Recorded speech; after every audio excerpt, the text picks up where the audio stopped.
मैं आपको मिलाने वाला हूँ इंडियन शूटिंग के कोच दिशांत सर से।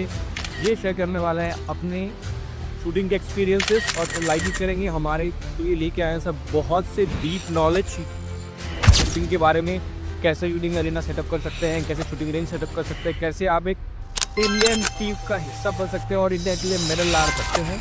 और एक मेडल तैयार करने में मतलब एक एथलीट जो मेडल लाता है देश के लिए, उसमें कितना खर्चा आने वाला है, शूटिंग के रिगार्डिंग सब कुछ मिलने वाला है दिशांतर से। सर शुरुआत से शुरुआत करते हैं। हाउ डिड स्टार्ट, कैसे सर स्टार्ट हुआ शूटिंग? मतलब आपकी लाइफ में बाय चांस आया था या आपने प्लान किया था या आपके बचपन का पैशन है? हाउ डिड ही स्टार्टेड, कैसे सर?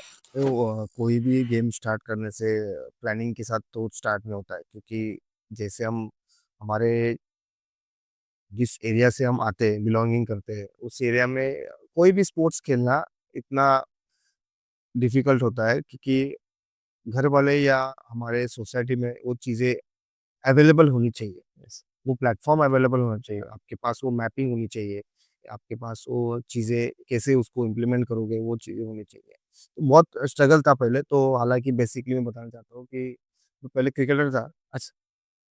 तो मतलब पूरा ऐसे प्रोफेशनल क्रिकेटर नहीं था, पर हम स्कूल्स में और कॉलेज में हम प्रॉपर लेदर में खेलते थे। हमारा भी एक टीम था, 6-7 हमारे अच्छे से बचपन के दोस्त थे, तो हमने वो पूरा क्रिकेट का वो बनाया था। वो क्रिकेट खेलते थे हम। तो क्रिकेट से ही स्टार्ट हुआ शूटिंग का भी एक अलग-सा रूटीन, क्योंकि क्रिकेट दिन भर स्टार्ट करते हैं, खेलते गए और फिर घर पे आने के बाद फिर वो चीज़ होने लगी कि ये तो बहुत ज़्यादा दिन भर शूटिंग अपना क्रिकेट में फील्ड है, ये खेल रहा है। घर वालों ने बोला इसको एक कोई एक्टिविटी ऐसे लगा दो जहाँ वो स्टेबल रहे, ठीक है। जहाँ मतलब वो बाहर घूमना नहीं चाहिए, या एक ही जगह पे स्टेबल इंडोर गेम जैसा कुछ नहीं है, ऐसा कुछ चीज़ें करो। पापा को बोला था मम्मी ने, फिर पापा ने बोला ठीक है, पीछे हमारे घर के पास पीछे महाराष्ट्र में वो बास्केटबॉल ग्राउंड और शूटिंग रेंज और टेबल टेनिस का था। तो इसमें से कौन-सा अच्छा लगता है? तो पापा के दोस्त कहते, उन्होंने बोला कि इसमें डाल दो, कुछ दिन इस पे कर लेगा तो उसको समझ आएगा कुछ आएगा। उस तरह से हमारा उस पे जाना शुरू हो गया। तो उस पे भी मैंने सैटरडे संडे उनको भी क्रिकेट खेलना सिखा दिया था। उनको शूटिंग सीखने गए थे, वो सिखा दिया तो सिखा फिर? दिया, वहाँ बास्केटबॉल का कोर्ट था, तो मैं उनके साथ वहाँ ही क्रिकेट खेलना अभी उसके साथ स्टार्ट करा। मतलब शूटिंग होने के बाद चलो 1-2 घंटा हाँ। क्रिकेट खेलते हैं, वो स्टार्ट हो गया। Okay. So so it was just मतलब बाय चांस सर आपने जो है पहले आप क्रिकेट खेलना चाहते थे then you came to shooting. क्योंकि क्रिकेट देखो, क्रिकेट बहुत ऐसे लोग हैं क्रिकेट खेलना चाहते हैं और खेल भी रहे हैं। हाँ। तो सबका ही करियर बनता है, ऐसा कुछ नहीं हो रहा। और मैं करियर के हिसाब से देख ही नहीं रहा था, या मेरे घर वालों ने करियर के हिसाब से देखा। एक जस्ट फॉर स्पोर्ट्स एक्टिविटी चाहिए। वैसे तो मैंने नेशनल चेस में भी नेशनल खेला हुआ है। पर वो चाहिए, कुछ तो एक्टिविटी ऐसी चाहिए कि जिससे आपका फिजिकल फिटनेस और मेंटली ग्रोथ हो उस चीज़ों में। तो फिर एंड देन वहाँ से सर आपने शूटिंग जो खेलना स्टार्ट किया और आगे बढ़ते गए सर और आज इस मुकाम पे हैं। सर आपने जब बोला था स्ट्रगल, तो सर आपकी लाइफ में क्या-क्या स्ट्रगल थी शूटिंग यहाँ तक पहुँचने के लिए? और वो स्ट्रगल सर सबके अपने अलग-अलग होते हैं। किसी का फाइनेंशियल होता है, किसी का लॉजिस्टिकल होता है, किसी का क्या होता है कि उनके आस-पास कुछ है ही नहीं, इंफ्रास्ट्रक्चर ही नहीं है। आपके सर क्या स्ट्रगल थे एंड आप हमें बताना चाहेंगे? जैसे आपने तीनों स्ट्रगल बताया, हमारे पास तीनों स्ट्रगल थे। हाँ। बेसिकली क्या है, देखो एक तो मेन चीज़ है इंफ्रास्ट्रक्चर, ओके। इंफ्रास्ट्रक्चर उस टाइम पे किसी को पता था कि इंफ्रास्ट्रक्चर क्या होना चाहिए, क्या बच्चों की ग्रोथ के लिए क्या चीज़ें, या जो एक प्लेटफ़ॉर्म होना चाहिए, क्या पता था उस टाइम पे? स्पोर्ट्स अभी-अभी डेवलप होते गया है यार। हाँ। लास्ट 4 साल, 5 साल, 6 साल से जो स्पोर्ट डेवलप हुआ है ना, तभी जाके गाँव में या हम जो ग्रासरूट लेवल है, वहाँ जाके स्पोर्ट्स पता चल रहा है। नहीं तो पहले स्पोर्ट्स तो ऐसे ही चल रहा था, चलो रास्ते में भाग गए तो फिर वो एथलेटिक बन जाता था। कहाँ ग्राउंड पे खेल लिया तो क्रिकेटर बन जाता था, मतलब मिट्टी में ही खेलना खेलना था। था। वो धीरे-धीरे स्टार्ट हो गया। फिर हमें एक तो फाइनेंशियल प्रॉब्लम फेस करनी पड़ रही है, उसके साथ-साथ हमें आगे उसको कैसे लेके जाना है, कि अभी तो एक बार इन्वेस्टमेंट करने से आगे क्या उसका फ्यूचर है, वो किसी को नहीं पता, ना मम्मी-पापा को पता है, ना मुझे पता है, क्या आगे क्या होने वाला है। तो हमने एक स्टार्ट किया था कि आगे उसको कैसे लेके चलते हैं। और सर फिर मैं जानना चाहता हूँ कि आपने वहाँ से स्टार्ट किया एंड देन फिर सर आगे कैसे बढ़ते गए sir? What was the journey? मैं चाहता था बेसिकली क्या है कि मैंने डिस्ट्रिक्ट लेवल से स्टार्ट किया था। सब लोग डिस्ट्रिक्ट लेवल से ही जाना पड़ता है। आपका एक प्रोटोकॉल होता है। फिर डिस्ट्रिक्ट लेवल्स आप जाओ, फिर आप स्टेट लेवल, फिर उसके बाद में प्री नेशनल, नेशनल, फिर नेशनल। ऐसे उसका स्टेप्स होते हैं, लेवल्स होती है। तो ये लेवल्स आपको जाननी है। जानने में। तो डिस्ट्रिक्ट लेवल पे मैंने ऐसे खेलते और बच्चों में एक वो था कि अरे तुम तो क्रिकेट ही खेलते हो, थोड़ा सा इसमें भी खेल दो, मतलब होते हैं ना बहुत से दोस्त लोग होते हैं, बोलते हैं बोला इसमें भी शूट करके दिखाओ। क्या उसको बड़ी बात है, इसमें भी शूट करते हैं हम। जैसे उन्होंने थोड़ा-सा करके स्टार्ट हुआ तो शूटिंग में थोड़ा-सा इंटरेस्ट बढ़ने लगा। और जब बढ़ते रहा तो फिर एक डिस्ट्रिक्ट लेवल की मैच खेल लिया, फिर वहाँ से गोल्ड आ गया, फिर सिल्वर आ गया। गोल्ड, सिल्वर कुछ नहीं पता था। हमें वो पॉइंट मारना था पॉइंट अपना, मारना था। बस उसका ही था। फिर धीरे-धीरे उसमें इंटरेस्ट क्रिएट होते गया और फिर वहाँ से जर्नी एक स्टार्ट हो गई। कुछ जर्नी के अंदर बीच में बहुत ज़्यादा दिक्कत आई, प्रॉब्लम्स आए, तभी भी वो जर्नी आज तक स्टार्ट ही है।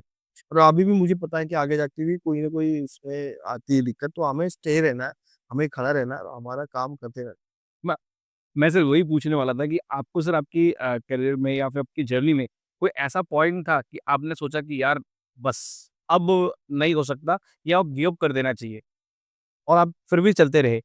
कुछ बताना चाहेंगे? है। नहीं, इसमें एक पॉइंट्स आया था जब मेरे पापा की डेथ हो चुकी थी। तो फाइनेंशियली वो चीज़ें पॉसिबल नहीं होती थी क्योंकि आपके मैच की एंट्री फीस से लेके एम्यूनिशंस और ट्रैवलिंग्स को जाना, वहाँ स्टे करना, मैच खेलना। रिज़ल्ट का तो किसी को पता नहीं कि आगे क्या रिज़ल्ट आएगा, मेडल आएगा या क्वालिफ़िकेशन होगा या जो भी है आगे जो भी चीज़ आएगी। वो उस टाइम पे तो इतना वो दौरा था कि वो पूरा ही शूटिंग ही मतलब साल भर मैंने बंद ही कर दी थी क्योंकि फाइनेंशियली हाँ। क्वालिफ़ाइड होने के बाद भी मैं वहाँ एंट्री फ़ी भर नहीं पाता था। इसलिए मुझे वो थोड़ा-सा उस टाइम पे डाउन हो गया और फिर उसके बाद में मैंने फिर से कमबैक लिया।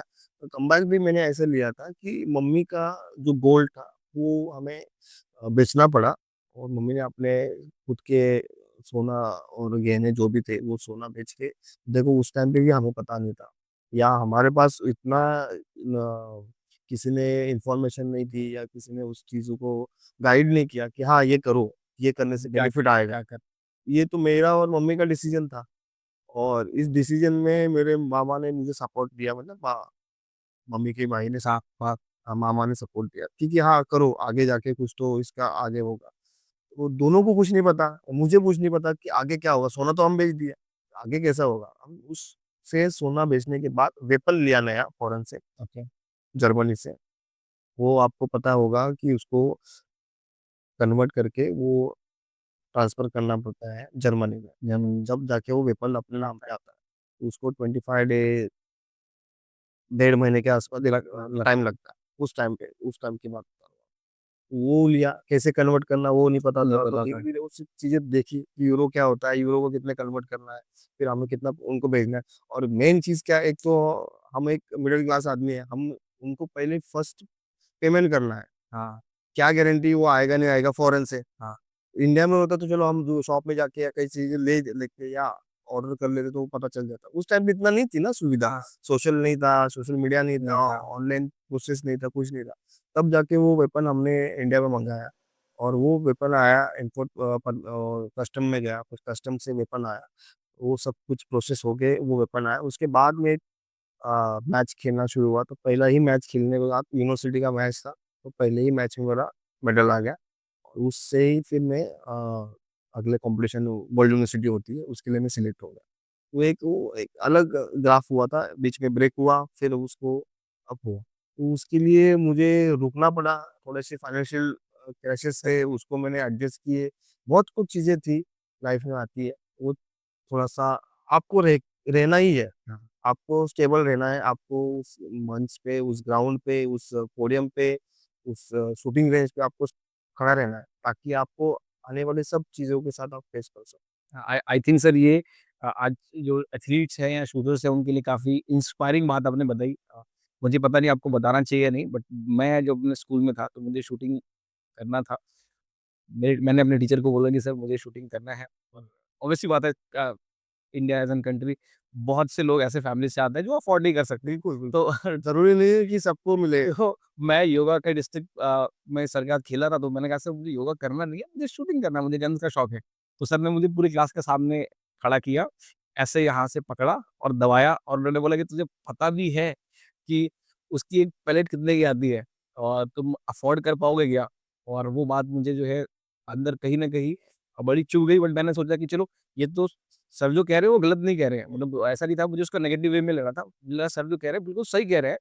और फिर देन मैंने कहा कि चलो आज नहीं, कुछ सालों के बाद मैं शूटिंग की जो प्रैक्टिस करूँगा, और विद विद गॉड ग्रेस अभी मैंने जस्ट शूटिंग स्टार्ट की है। ऑल्दो अच्छा करोगे आप। हाँ, एंड मुझे आपसे मिल कर के मैं आपको बता नहीं सकता, मिलने से पहले मैं कितना खुश था। मैं सबको बोल रहा था कि सर आने वाले हैं। मैं सुबह 9 बजे से आकर के बैठा हुआ था कि नहीं, नहीं, नहीं, नहीं, सर आने वाले हैं, सर से मिलेंगे। I was so excited. बहुत एंड अच्छा दिन आपने चॉइस किया है। हाँ सर, थैंक यू स ग्रुप है। वीडियो बनने के दिन आपसे सर मुझे मिलने का मौका मिला है।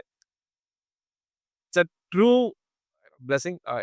मैंने आपको और सबको बता दूँ कि जब मैंने सर को मैसेज किया था, जब मैंने प्लान किया था पॉडकास्ट करने का या लोगों को एथलीट्स के बारे में बात करने के लिए, तो मैंने सर को मैसेज किया था। Sir was so helpful. Sir ने मुझे कॉल किया और सर ने मुझे गाइड किया कि आप हम ये चीज़ें कर सकते हैं। बिल्कुल, और बहुत कुछ हमें करना है। और आई थिंक सर लाइफ में कभी ना कभी एक ऐसा मुकाम आता है, हमको लगता है यार हम इस चीज़ के लिए ही बने हैं, है ना? तो आपके लाइफ में सर वो क्या मुकाम था जिस दिन आपको रियलाइज़ हुआ कि हाँ, मुझे लगता है कि अब मैं शूटिंग पूरी लाइफ करूँगा और यही मेरी लाइफ का मकसद शूटिंग ही है। देखो मैंने तो ऐसा अभी तक सोचा नहीं था कि मैं शूटिंग को मैं लाइफ़ तक लेके जाऊँगा। अच्छा। ये क्या होता है कि आपका काम के साथ होना पैशनेट होना चाहिए। आप अपने जो काम कर रहे हो, वो पूरा दिल से करना चाहिए। अभी भी मैं मेरे घर पे भी या मेरे शूटर्स को या मेरे प्लेयर्स को मैं जब भी बताता हूँ कि मैं आपके साथ कोई मोटिव के साथ नहीं काम कर रहा हूँ कि आप इंटरनेशनल हो जाओगे, तो मेरा नाम आएगा या आप ओलंपिक हो जाओगे, तो मेरा नाम आएगा। कहीं न कहीं एक कोच का वो होता है, कुछ कोचेज़ ऐसा होता है कि बच्चे का हो गया तो मेरा नाम आएगा। उसके लिए मैं आपके साथ नहीं काम कर रहा हूँ।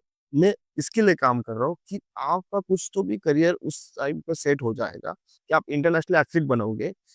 मैं जम्मू कश्मीर से भी प्लेयर है मेरे पास, पंजाब से प्लेयर है, हरियाणा से, यूपी से, महाराष्ट्र से, हर जगह के प्लेयर है मेरे पास। 27 से ज़्यादा एक्टिव इंटरनेशनल मेरे पास है। उसमें से world number 1, world number 4 produce किए हुए मैंने एथलीट है। और उसके अलावा भी बहुत नेशनल रैंकिंग एथलीट है, इंटरनेशनल रैंकिंग एथलीट है। तो इन जब एथलीट के साथ जब हम काम करते हैं, तो हम एक अ, टारगेट फिक्स करके काम नहीं करते कि मुझे ये करना है आपके साथ, मुझे वो करना है, वो हाँ, आपकी एक एनुअल प्लानिंग होनी चाहिए कि आप कौन से कॉम्पिटिशन को खेलना है उनके साथ। कौन से कॉम्पिटिशन में अच्छा बेटर कर सकता है, वर्ल्ड कप है, वर्ल्ड चैंपियनशिप है, एशियन है। तो उसको आप कैसे-कैसे उस प पैरामीटर में खड़ा करोगे और उसको कैसे उसके साथ ग्रोथ के साथ मतलब उसकी नेगेटिविटी या उसके जो नेगेटिविटी के साथ जो भी आप उसको वो अंदर से भरा हुआ रहता है कि हाँ, मैं कर पाऊँगा, नहीं कर पाऊँगा। और उसके जो लूप होल्स होते हैं कि हाँ, मेरे से हो पाएगा, नहीं हो पाएगा। उसके साथ उसको पॉज़िटिव बना के उसको आगे कंटिन्यू करना है। देखा 75% जो गेम है, ये माइंड गेम है। माइंड ट्रेनिंग के साथ होता है। तो आप माइंड ट्रेनिंग तभी आपकी यूटिलाइज़ हो सकती है जब आप फिज़िकली वहाँ अवेलेबल होंगे। यस। आप घर पे रह के वो सोच के नहीं हो सकता है। तो वैसे ही हमारा क्वेश्चन ही वही था कि कैसे आप वहाँ तक आपको कब प्लान कब रियलाइज़ हुआ कि सर अब शूटिंग आपकी लाइफ का हिस्सा बन गया है? मैं जब आपको वही बता रहा था ना कि जब मैं जब से कब अब जब हमने कमबैक किया तो आपने सोचा कि बस अब जो है इसके ऊपर हाँ, जाना है? डिस्ट्रिक्ट लेवल पे क्या हो रहा था, हम जब डिस्ट्रिक्ट लेवल पे शूटिंग करते थे, तो मेरे साथ-साथ मेरे छोटे और स्टूडेंट थे, जिनको उस चीज़ की ज़रूरत थी, इन्फॉर्मेशन की, गाइडेंस की ज़रूरत थी कि हाँ, भैया भैया कैसे कर रहे हैं, दादा कैसे कर रहा है, भाई कैसे कर रहा है, इस हिसाब से मुझे वो पूछते थे। मेरा तभी भी वही एंगल था, तभी भी वही फ़ोकस था कि यार सबको हेल्प करना चाहिए, हाँ। क्योंकि मुझे किसी ने हेल्प नहीं की है ना। तो मुझे हेल्प नहीं की है, तो इसका मतलब को मैं किसी को हेल्प नहीं करूँगा ये नहीं है। मैं को बिना हेल्प के मैं यहाँ पहुँच सकता हूँ, तो मुझे लगता है कि किसी को हम हेल्प करनी करेंगे चाहिए। तो एक तो प्रॉपर गाइडेंस तो हो जाएगा, एक लाइन तो मिलेगी, एक तो आपको उसको पता चलेगा हाँ, मैं यहाँ जाने से ये मेरा हो सकता है। तो यहाँ स्टेट खेलने से डिस्ट्रिक्ट लेवल नेशनल लेवल, तो वो पता तो चलेगा कि इसमें क्या कैलिबर्स है। तो वहाँ मैंने कोचिंग स्टार्ट की थी बेसिकली, वही पॉइंट पे आता हूँ। वहाँ वहाँ वहाँ कोचिंग से आप स्टार्ट करके आगे हाँ, तो वहाँ कोचिंग जाके ना वो कोचिंग देखो कोचिंग 2 स्किल होती है, ठीक है? एक तो मेन स्किल क्या होती है कि आप कोचिंग करते हुए आपके शूटर्स को या आप जहाँ भी कोचिंग करते हो, आपके बच्चों को उस चीज़ समझ आ रही है क्या नहीं है? वो ग्रोथ हो पा रही है कि नहीं है? आपको उसको समझना है, ना कि आपने जो एक्सपीरियंस लिए हैं, उसको आपको लादने हैं, लादने नहीं, ना ना उसको समझाना है कि हाँ, सबके अलग-अलग प्रॉब्लम्स आते हैं। मुझे जो प्रॉब्लम आया वो आपको आया क्या? आपको जो प्रॉब्लम आया तो इनको आया क्या? सबको अलग-अलग इश्यू है, फाइनेंशियल इश्यू फैमिली इश्यू होते हैं, सोशली जो भी इश्यू आ रहा है या फंडिंग हो रही है या आपके फेडरेशन में इश्यू है, आपके जहाँ आप प्रैक्टिस कर रहे हो वहाँ एकेडमी में इश्यू है, तो आपको उसको समझना है। उसके जो नेगेटिव पॉइंट्स है उसको आपको कन्वर्ट करना है पॉजिटिव पॉइंट के साथ। आ, सर मुझे लगता है कि मैं आपसे ना पूरे-पूरे दिन तक बात कर सकता हूँ और बट जो नॉर्मल लोग हैं इंडिया के बहुत से अभी भी मुझे लगता है कि ऐसा तबका है जिनको ना शूटिंग के बारे में कुछ ख़ास पता नहीं है और उनको शूटिंग के जो बारे में जो भी नॉलेज है, वो फ़िल्मों से है कि गन चलाते हैं, उनको लगता है कि गन्स बहुत खतरनाक होते हैं या शूटिंग बहुत खतरनाक है। वो शूटिंग एज़ एन स्पोर्ट्स को नहीं जानते। क्या आप लेमैन की भाषा में जो नॉर्मल इंसान हैं, उनके भाषा में एक क्रैश कोर्स दे सकते हैं कि शूटिंग स्पोर्ट्स एक्चुअली होता क्या है? उनको किस टाइप के है क्योंकि आपसे अच्छा आई डोंट थिंक सो कि कोई मेरे पास एक्सेस है समझा सके। मुझे और एक चीज़ बतानी अच्छी लगी, जो हमारा सोसाइटी चल रही है, जो हमारे इंडिया में क्राइम्स बढ़ रहे हैं, इसके लिए मुझे तो लगता है कि सबको एक बेसिक नॉलेज चाहिए, बेसिक इन्फॉर्मेशन चाहिए कि गन को कैसे हैंडल कर सकते हैं। For safety, gun handling gun handling, yes. For safety, या आप पे कोई शूट कर रहा है, तो उस टाइम पे आप क्या कर सकते हो? क्योंकि ये तो हमारे स्पोर्ट्स का पार्ट नहीं है। हाँ, मैं आपको फॉर सेफ्टी के लिए बता रहा हूँ क्योंकि मैं उसके पहले फ़ौज में था। तो उसके लिए आपको एक चीज़ तो भी पता होनी चाहिए ना कि हाँ, मेरे साथ ये चीज़ हो चुकी है या होगी, तो उसके लिए आप क्या प्रिपेयर करोगे? मैं आपको यहाँ गन शॉट पे खड़ा कर दूँगा, हाँ, तो आप क्या करोगे उस टाइम पे? सिचुएशन क्या करोगे? कुछ भी नहीं ब्लैंक हो जाऊँगा सिर्फ ब्लैंक हो जाओगे। आप ये सेफ्टी पहले करोगे, तभी जाके फैमिली की सेफ्टी करोगे ना। फैमिली के लिए बचाने के लिए आप खुद अवेलेबल होना चाहिए या आपको इतनी इन्फॉर्मेशन होनी चाहिए कि इसको कैसे हैंडल करना है या इस गन को कैसे कैरी करना है, इसको कैसे आप चला सकते हो या इसको सेफ्टी पर्पस के लिए कैसे आप इस्तेमाल कर सकते हो। इनफैक्ट अभी कुछ दिन पहले मैं यहाँ के मुंबई के आईजी सर से मिला था क्योंकि हमारा प्लान था कि यहाँ पे लोगों के पास जिनका लाइसेंस ऑलरेडी है, वो भी उस गन को नहीं चलाते हैं। मतलब इनको एक बार गन तो मिल गई लाइसेंस, उनका वेपन भी खरीद लिया, बट वो चला ही नहीं सकते क्योंकि ना हमारे पास इंफ्रास्ट्रक्चर है जहाँ पे इस गन को आके शूट कर सके और अगर खुदा ना खास्ता कभी इस गन को चलाने की नौबत आ गई, तो वो कहते हैं ना फ़िल्मों में कि लोड करते रह जाएँगे और साउंड वाला गेम बजा के चला जाएगा क्योंकि सिचुएशन ऐसा है। देखो सिचुएशन तो कोई बता के जरूर आती है जरूर कि हाँ भाई मैं आने वाला था हमारे पास, तो तुम गन लेके रेडी रहना। तो गन ऐसी चीज़ है, उसकी टाइम से सर्विसिंग होनी चाहिए, वो टाइम से आपको इसका यूज़ भी होना चाहिए और आपके पास जो एम्यूनेशन है वो देखने के लिए नहीं, कभी-कभी आप उसके अंदर डाल के चेक भी किया करो कि हाँ, ये होने वाला है कि नहीं होने वाला। चलने वाले भी है कि नहीं चलने चलने वाला है कि नहीं इसके लिए, मतलब उसके कैलिब्रेशन होता है, वो है कि नहीं उसका, वो भी होना चाहिए। पर उसके लिए मेन सबसे मेन चीज़ है, सबको मैं बताना चाहता हूँ कि उसका मेन प्लेटफ़ॉर्म होना चाहिए। हाँ, जहाँ पे आप चला सको, हाँ, प्रैक्टिस कर सको उसके लिए भी आपके पास सेफ्टी होनी चाहिए और विद परमिशन। With permission. हाँ, ऑब्वियस सी बात है कि आप शायद क्यों मैं ये नहीं आपको प्रमोट कर रहा हूँ कि उसको यूज़ करो, यूज़ करने के लिए आपको उसके पास सेफ्टी होनी चाहिए, प्रॉपर टारगेट या आपके उसके कवरिंग होना चाहिए सब चीज़ों का, कि ताकि आप उसके लिए किसी को हानि नहीं पहुँचाओगे। हाँ, मतलब एक एक ऐसा जगह होना चाहिए जहाँ पे हम प्रैक्टिस कर सकें, यूज़ कर सकें अंडर गाइडेंस ताकि लोगों को पता है क्योंकि अभी जैसा है लोगों के पास फायर आर्म्स हैं भी, तो उसे चलाते नहीं है या फिर चलाते हैं तो या तो खेतों में चलाते हैं या ऐसे जगह पे चलाते हैं कि जो कि अनसेफ है और उसका हमारे पास बेसिक इंफ्रास्ट्रक्चर ही नहीं है। अब सर वापस आते हैं शूटिंग स्पोर्ट्स पे, कि शूटिंग स्पोर्ट्स में सर क्या है शूटिंग स्पोर्ट्स और किस-किस तरह के इवेंट्स होते हैं? अगर आप बेसिक ना शूटिंग को अगर आप लेमैन को समझाना चाहें, एक छोटे से बच्चे को 8 साल में देखिए वो है 15 इवेंट्स है शूटिंग, ओलंपिक इवेंट जो है वो 15 से, ओके, तो 15 में से बाकी के जो नॉन ओलंपिक इवेंट है वो भी खेला जाते हैं, वो भी आप खेल सकते हो इंटरनेशनल लेवल पे। और उसके लिए जो भी सर्टिफिकेशन है या उसका जो भी आप मेडल लोगे या कुछ है, उसके लिए वैलिड नहीं है।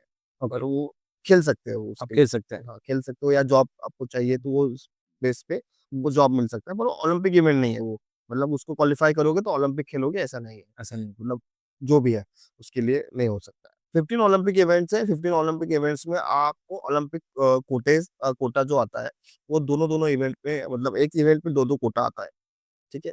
तो ये एक बेसिक इन्फॉर्मेशन आपको देता हूँ कि ठीक है। 15 ये 15 गेम्स होते हैं ओलंपिक के अंदर। हाँ, शूटिंग के अंदर। शूटिंग के अंदर 15 गेम्स होते हैं। हाँ, आपको ये और एक चीज़ बताता हूँ, शूटिंग सिर्फ शूटिंग नहीं है, शूटिंग के अंदर एक राइफल इवेंट अलग है, पिस्टल इवेंट अलग है और शॉटगन इवेंट अलग है। अलग है। तो 3 अलग-अलग 3 अलग-अलग कैटेगरी में 15 इज इवेंट। इंटू 15। नहीं, नहीं, ओनली 15, टोटल 15 ओके, 5 इंटू जो भी है इसका। तो वो एक इवेंट्स है, उसमें मिक्स इवेंट होता है, राइफल में भी mix air air rifle event होता है, पिस्टल में भी मिक्स इवेंट होता है, जिसमें गर्ल्स और बॉयज़ दोनों एक साथ प्लेटफ़ॉर्म खेलते हैं। उसके लिए ओलंपिक कोटा भी आता है। यार 2008 में इसके लिए ओलंपिक कोटा नहीं था, मेंस और फीमेल्स के लिए जो मिक्स इवेंट होता है। अच्छा। अभी इसका ओलंपिक कोटा गए पिछले 2-3 ओलंपिक जो हो रही है, उसमें वो स्टार्ट हुआ है। ओके। तो ये हो गए बेसिक इंटरनेशनल लेवल की और ओलंपिक कोटा जो भी है और वो है उसकी इन्फॉर्मेशन। अब हम इस पे आते हैं कि शूटिंग को हम कैसे स्टार्ट करना है। ओके। हाँ, कैसे खेल सकते हैं, कैसे स्टार्ट करना है या किस तरह के जो लेमैन को ना पता ही नहीं होता शूटिंग क्या है? जैसे क्रिकेट तो सब जानते हैं, कोई और तो जानते हैं। तो अगर एक बच्चा अपने माँ-बाप को सिखाए कि बताए कि शूटिंग ये करने जा रहा हूँ मैं, तो क्या क्या है? बिल्कुल, जो ये क्वेश्चन भी अच्छा है आपका क्योंकि हम 2008 में विनोद बिंद्रा सर ने जो ओलंपिक मेडल लिया, तब जाके उसके पहले से मैं 2003 से शूटिंग कर रहा हूँ। तब जाके मुझे घर वालों को बताना पड़ा कि ये जो इवेंट जो कर रहे हैं हम मैं वो मैं कर रहा हूँ। क्योंकि घर वालों को तो पता है था, पर जो मेरे आस-पास सराउंडिंग के सोसाइटी के लोग थे उनको नहीं पता था कि शूटिंग क्या है। वो हाँ, मैं शूटिंग करने जाता हूँ, शूटिंग करने जाता हूँ। जब भी मैं उनको फ़ोन पे बताता था या कहीं बताता था, तो बोलता है, "कौन सी शूटिंग करने जा रहे हो भाई?" उनको होगा कि मुंबई में फ़िल्म की शूटिंग के लिए मतलब उनको ऐसा लगता था, "अरे! कुछ भी बोल रहा है, ऐसे थोड़ी होता है, इसलिए शूटिंग होती है।"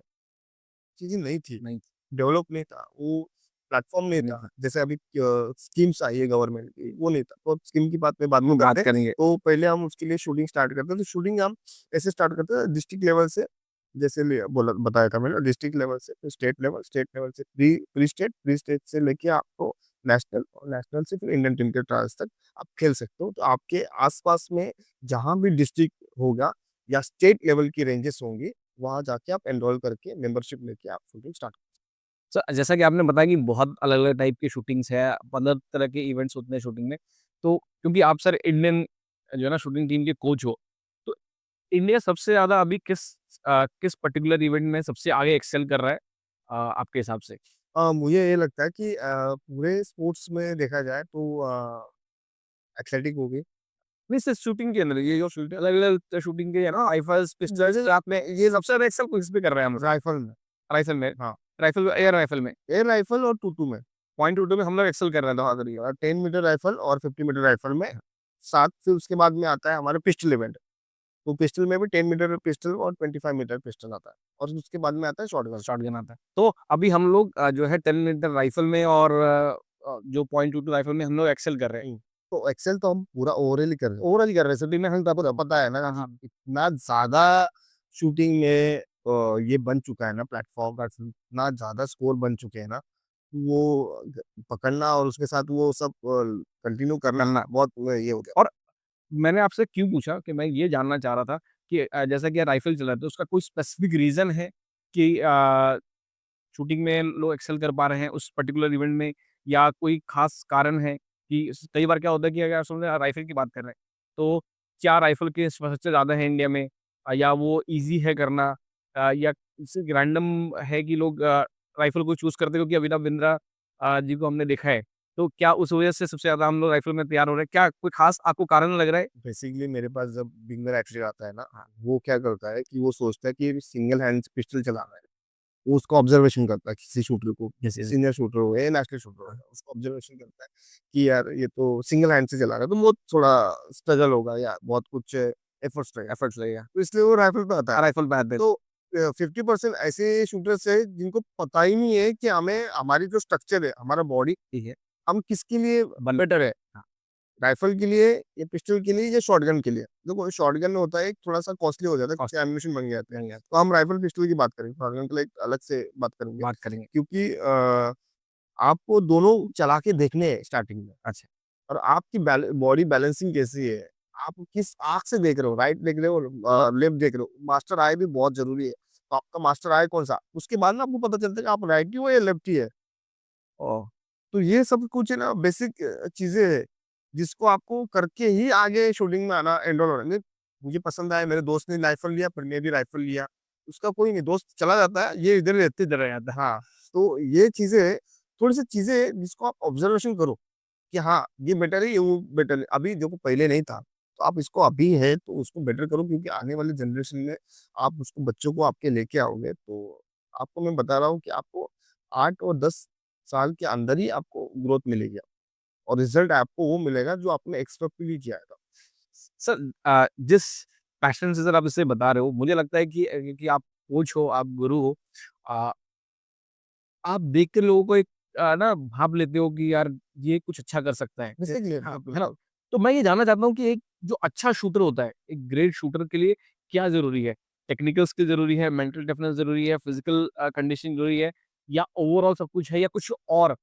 के हिसाब से एक ग्रेट शूटर आदमी कैसे बनता है? और आप किसी एथलीट में देखते हो, तो क्या सर पहले ऑब्ज़र्व करते हो? सर अभी जो शूटिंग चल रही है ना, बहुत ज़बरदस्त लेवल पे चल रही है। हम चाइना को, यूएस को या हंगरी या हम जैसे अमेरिका हो गया, जापान हो गया, इस कंट्री को हम बीट कर रहे हैं। हम अभी रैंक फर्स्ट पे है। फर्स्ट पे जूनियर टीम के बाद जूनियर वर्ल्ड चैंपियनशिप में मैं भी गया था।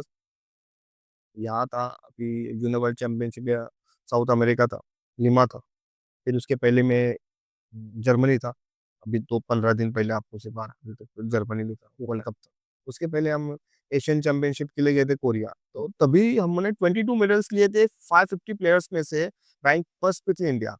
हाँ, पीओ ने हमें खुद इनवाइट करके हमें वो सब कुछ पोस्ट बेस्ड हमारे सब कुछ हुआ था, क्योंकि वो बहुत ज़्यादा अच्छा, बहुत ज़्यादा अभी जर्मनी भी वही था, 12 मेडल थे, 12 मेडल में से रैंक फर्स्ट पे इंडिया था, 3-4 नंबर पे चाइना थी। चाइना में से कुछ एथलीट तो जो ओलंपिक खेल के आया है 24 के पेरिस, वो उसके साथ बीट कर रहे थे हमारे एथलीट के साथ, उनको हमने बीट किया हुआ है। तो उसमें से 12 मेडल में से 6 मेडल हमारे राइफल में थे, 6 में से 3 मेडल मेरे थे।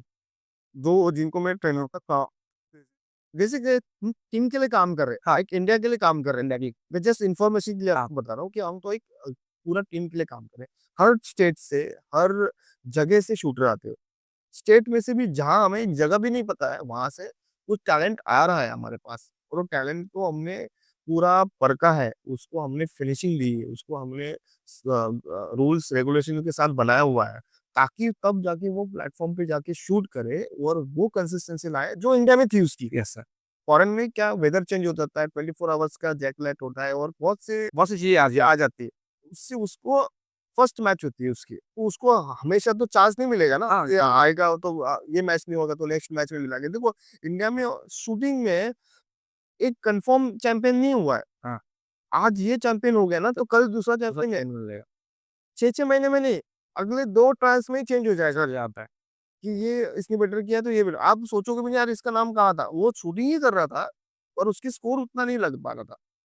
तो स्कोर ही हमारा बेंचमार्क है और स्कोर से ही हमारे ओलंपिक टीम सिलेक्ट होती है और उससे ही हम आगे जाते हैं। अ, बट मैं सर फिर से जानना चाहूँगा कि आपको क्या लगता है, क्या चीज़ सबसे ज़्यादा इम्पोर्टेंट है एक एथलीट में? जैसे आप देखते हो ना हाँ, मेन चीज़ तो सबसे मेन चीज़ है ना कि बच्चों में स्किल भी तो होना चाहिए अच्छा स्किल और स्किल के साथ है ना आजकल बच्चों में टैलेंट भी होना चाहिए। ठीक है। क्योंकि आपको जो चीज़ मैं बता रहा हूँ या समझा रहा हूँ, वो आपको समझ भी तो आनी चाहिए।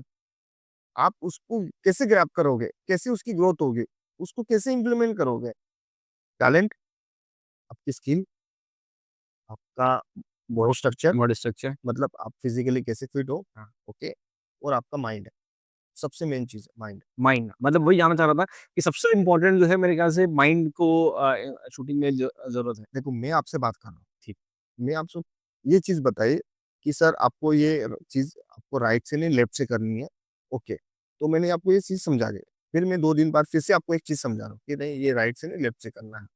आपने इसका क्वेश्चनिंग नहीं किया, ये क्यों करना है? पर आपको उसकी इस चीज़ की समझ गए कि इसलिए नहीं करना चाहते सर कि राइट से ऐसे जाऊँगा तो लेफ्ट से मुझे थोड़ा-सा दिक्कत है। दिक्कत आएगी। जो भी है, पर आप ये चीज़ आपने समझ ली ना, हाँ। तो आपके अंदर वो चीज़ों को समझने की हाँ, आई थिंक हमें कोच को एक तो कोच के ऊपर पूरा रिलाई करना चाहिए जो हमें बता रहे हैं और वो क्या समझाना चाह रहे हैं उसे समझना भी बहुत इम्पोर्टेंट आई थिंक इसी को माइंड कहते हैं।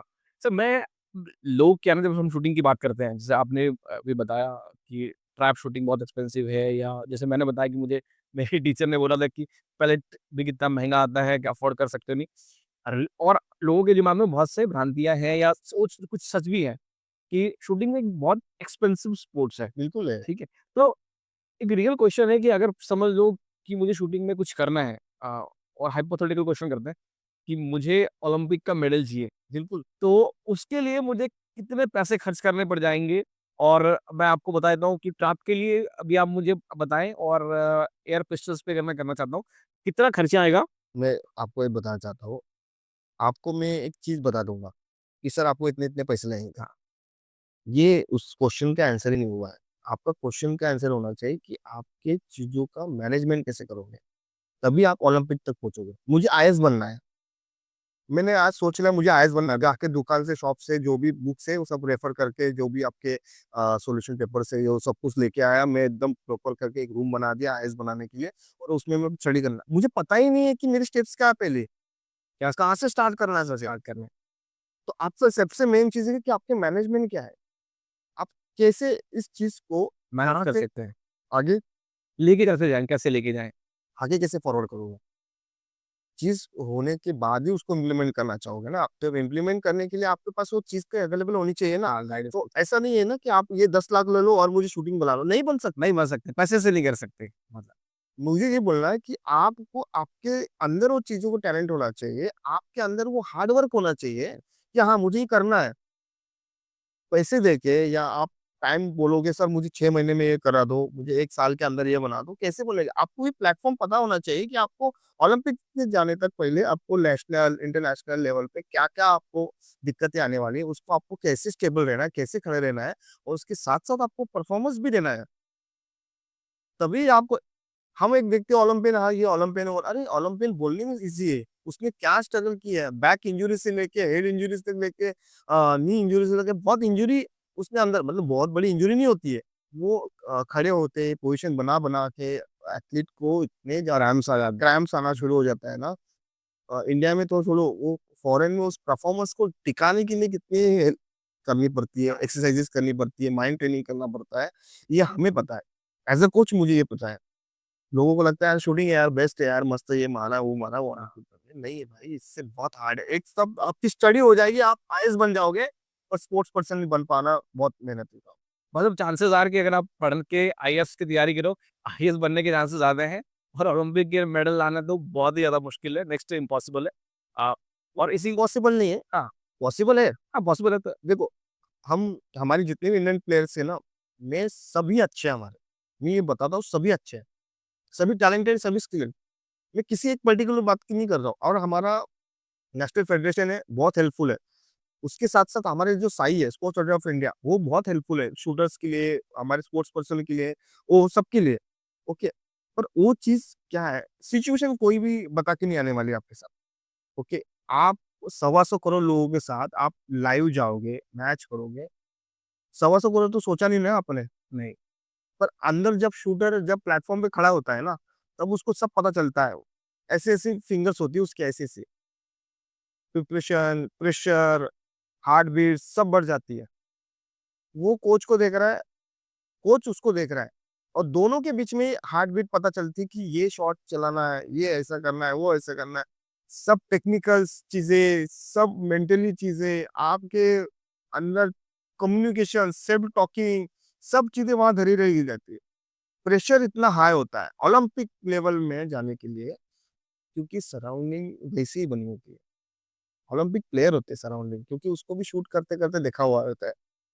हम अकेले तो नहीं चाहते ना शूट करने। हाँ, हमारे साथ बहुत तरह गिनती के लोग हैं, हाँ, की चीज़ें पता होती है कि ये कितना तक मार सकता है, क्या कर क्या कर सकता है। सकता है। वो एक सराउंडिंग बनी जाती है। हम उसको इंडिया में उसको बेस्ट ऑफ लग यार बहुत अच्छा है, तुम्हारे से अलावा कोई नहीं है, तो तुम कर ही लोगे। कैसे करोगे भाई? लक भी तो होता है उस दिन। हाँ, लक भी है, समय भी है, बहुत कुछ है। हाँ। मैं सिर्फ इसका एक मुझे बोलना चाहता हूँ कि आपको अपनी मेहनत करते रहना चाहिए। हाँ, कंटिन्यूटी चाहिए आपको। आप अपना काम करते रहो। मैंने सोचा था कि मैं इंडियन टीम का कोच बनूँगा। मैंने एक सिर्फ़ प्लानिंग की थी कि मुझे ये करना है, मुझे ये करना है, मुझे सर्टिफ़िकेशन मुझे ये करना है, मुझे शूटिंग में इतना जो आईसीएसएफ लाइसेंस है, वो मुझे लेना है। मैं उसके लिए पढ़ाई करूँगा। मैं करते-करते यहाँ तक पहुँचा हूँ। मैं इसके आगे भी पहुँचूँगा। और मुझे ये मैनिफेस्ट करते-करते मुझे काम भी तो करना है। हाँ, तो ऐसा तो नहीं है कि मैं काम करने के लिए मैं बैठा रहूँगा और मेरा हो जाएगा, नहीं होगा ना। तो उसके लिए हार्ड वर्क भी बहुत ज़रूरी है। तो सर मैं इसको थोड़ा-सा रिफ्रेश करना चाहूँगा। मैं अभी भी ये जानना चाहता हूँ कि समझ लो कि मुझे शूटिंग करना है और मुझे ओलंपिक में जाना है या फिर मुझे एज़ अ नेशनल प्लेयर खेलना है, तो मेरे दिमाग में आया कि चलो एक क्लब की मेंबरशिप ले ली, या एक वेपन खरीद लिया, या पैलेट का कॉस्ट है। और क्योंकि मैं प्रोफ़ेशनली शूटिंग नहीं करता हूँ या मुझे आइडिया नहीं है, क्योंकि आप कोच हो, आपने इतने सारे प्लेयर्स को तैयार किए हैं इंटरनेशनल लेवल पे। मैं जानना चाहता हूँ कि और क्या-क्या खर्चे होते हैं? क्या-क्या चाहिए, मतलब क्योंकि अगर कोई देख रहा होगा इस वीडियो को तो आई एम श्योर, क्योंकि वो उसके लाइफ़ में चल रहा होगा, तो वो शूटर ऑलरेडी है या फिर वो बनने की प्लानिंग कर रहा है। बिल्कुल। तो क्या-क्या खर्चे होते हैं जो लोगों को पता नहीं है? किस तरह के इन्वेस्टमेंट्स लगते हैं? और ये भी जानना चाहूँगा कि लोग कैसे अरेंज कर सकते हैं? हाँ, बेसिकली क्या है, एक बिगिनर शूटर अभी किधर? उसको शूटिंग स्टार्ट करने के लिए आपको कोई एक एफ़िलिएशन क्लब के साथ एफ़िलिएट होना है, ठीक है? वो कोई भी क्लब होगा, स्टेट में, डिस्ट्रिक्ट में, जहाँ भी क्लब हो, वहाँ वो फैसिलिटी होनी चाहिए। वहाँ आपको एक रेंट पे वेपन मिलेगा, बेसिक वेपन मिलेगा, बैरल ब्रेकिंग वेपन। मतलब ओके, तो आप बैरल ब्रेकिंग क्यों करना है, उसके लिए बेसिक एक चीज़ है, क्योंकि बैरल ब्रेकिंग से आपको लाइट वेट होता है, बैलेंस कैसे करना है, स्टांस कैसे लेना है, तो बेसिक चीज़ें आपको उसके साथ आ जाओगे, ठीक है? तो आपको ये चीज़ पता चलेगी मैं राइफ़ल कर रहा हूँ या पिस्टल करना चाहता हूँ, मेरे में क्या एबिलिटी है, ठीक है? कि मैं राइफ़ल में अच्छा कर रहा हूँ, या ये पिस्टल में पिस्टल में अच्छा अच्छा कर कर रहा रहा था। हूँ। आप कैसे ट्रिगरिंग करते हो, कैसे वो ट्रिगर चलाने के टाइम पे क्या सोच रहे हो, फ़ोकस किस पे है आपका, साइड पे है या पोज़ीशन पे जा रहा है, आप उस टाइम पे क्या सोच रहे हो, ये बेसिक चीज़ हो गई। आपको वो चीज़ पता चल जाएगी, ओके? उसके बाद में आपको आगे आने वाले खर्चे कैसे होते हैं, वो बताता हूँ। ये हो गया, फिर आपको ये जो बेसिक राइफ़ल उसको स्विच करके आपको पता चल जाएगा कि हाँ, इसमें एक टैलेंट है, ये राइफ़ल में अच्छा कर सकता है, तो उसको राइफ़ल के साथ आगे जाओ।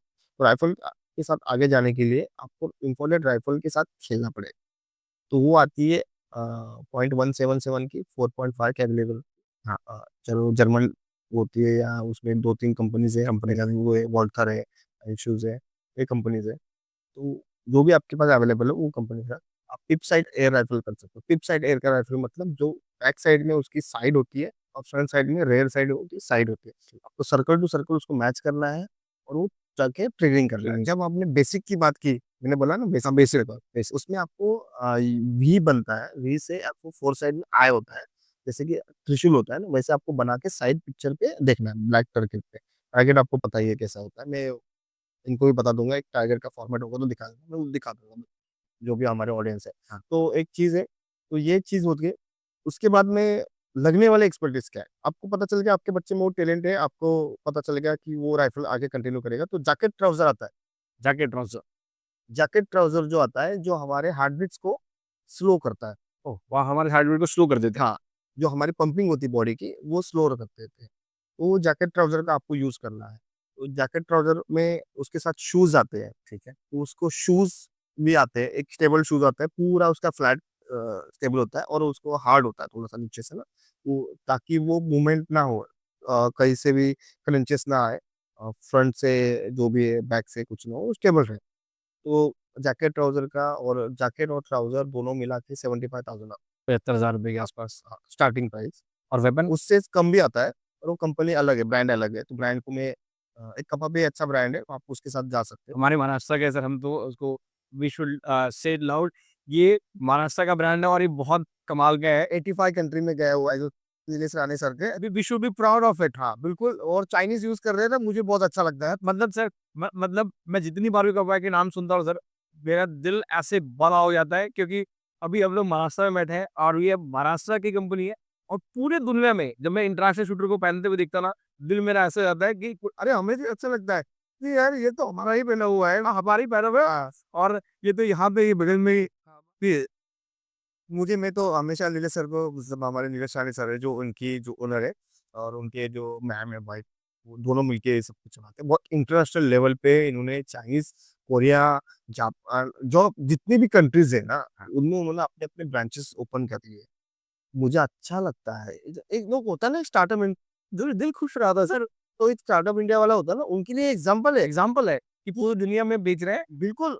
हम चाहेंगे हम नीलेश सर को ना पॉडकास्ट पे लेके आएँ, और बिकॉज़ मैं जितनी भी शूटर को देखता हूँ ना पहनते हुए कपड़े, मैं कहता हूँ वाओ! मतलब ये होना चाहिए कि लोग कहते हैं ना कि हम लोग कुछ बना करके हम इंटरनेशनल लेवल पे नहीं लेके आ सकते।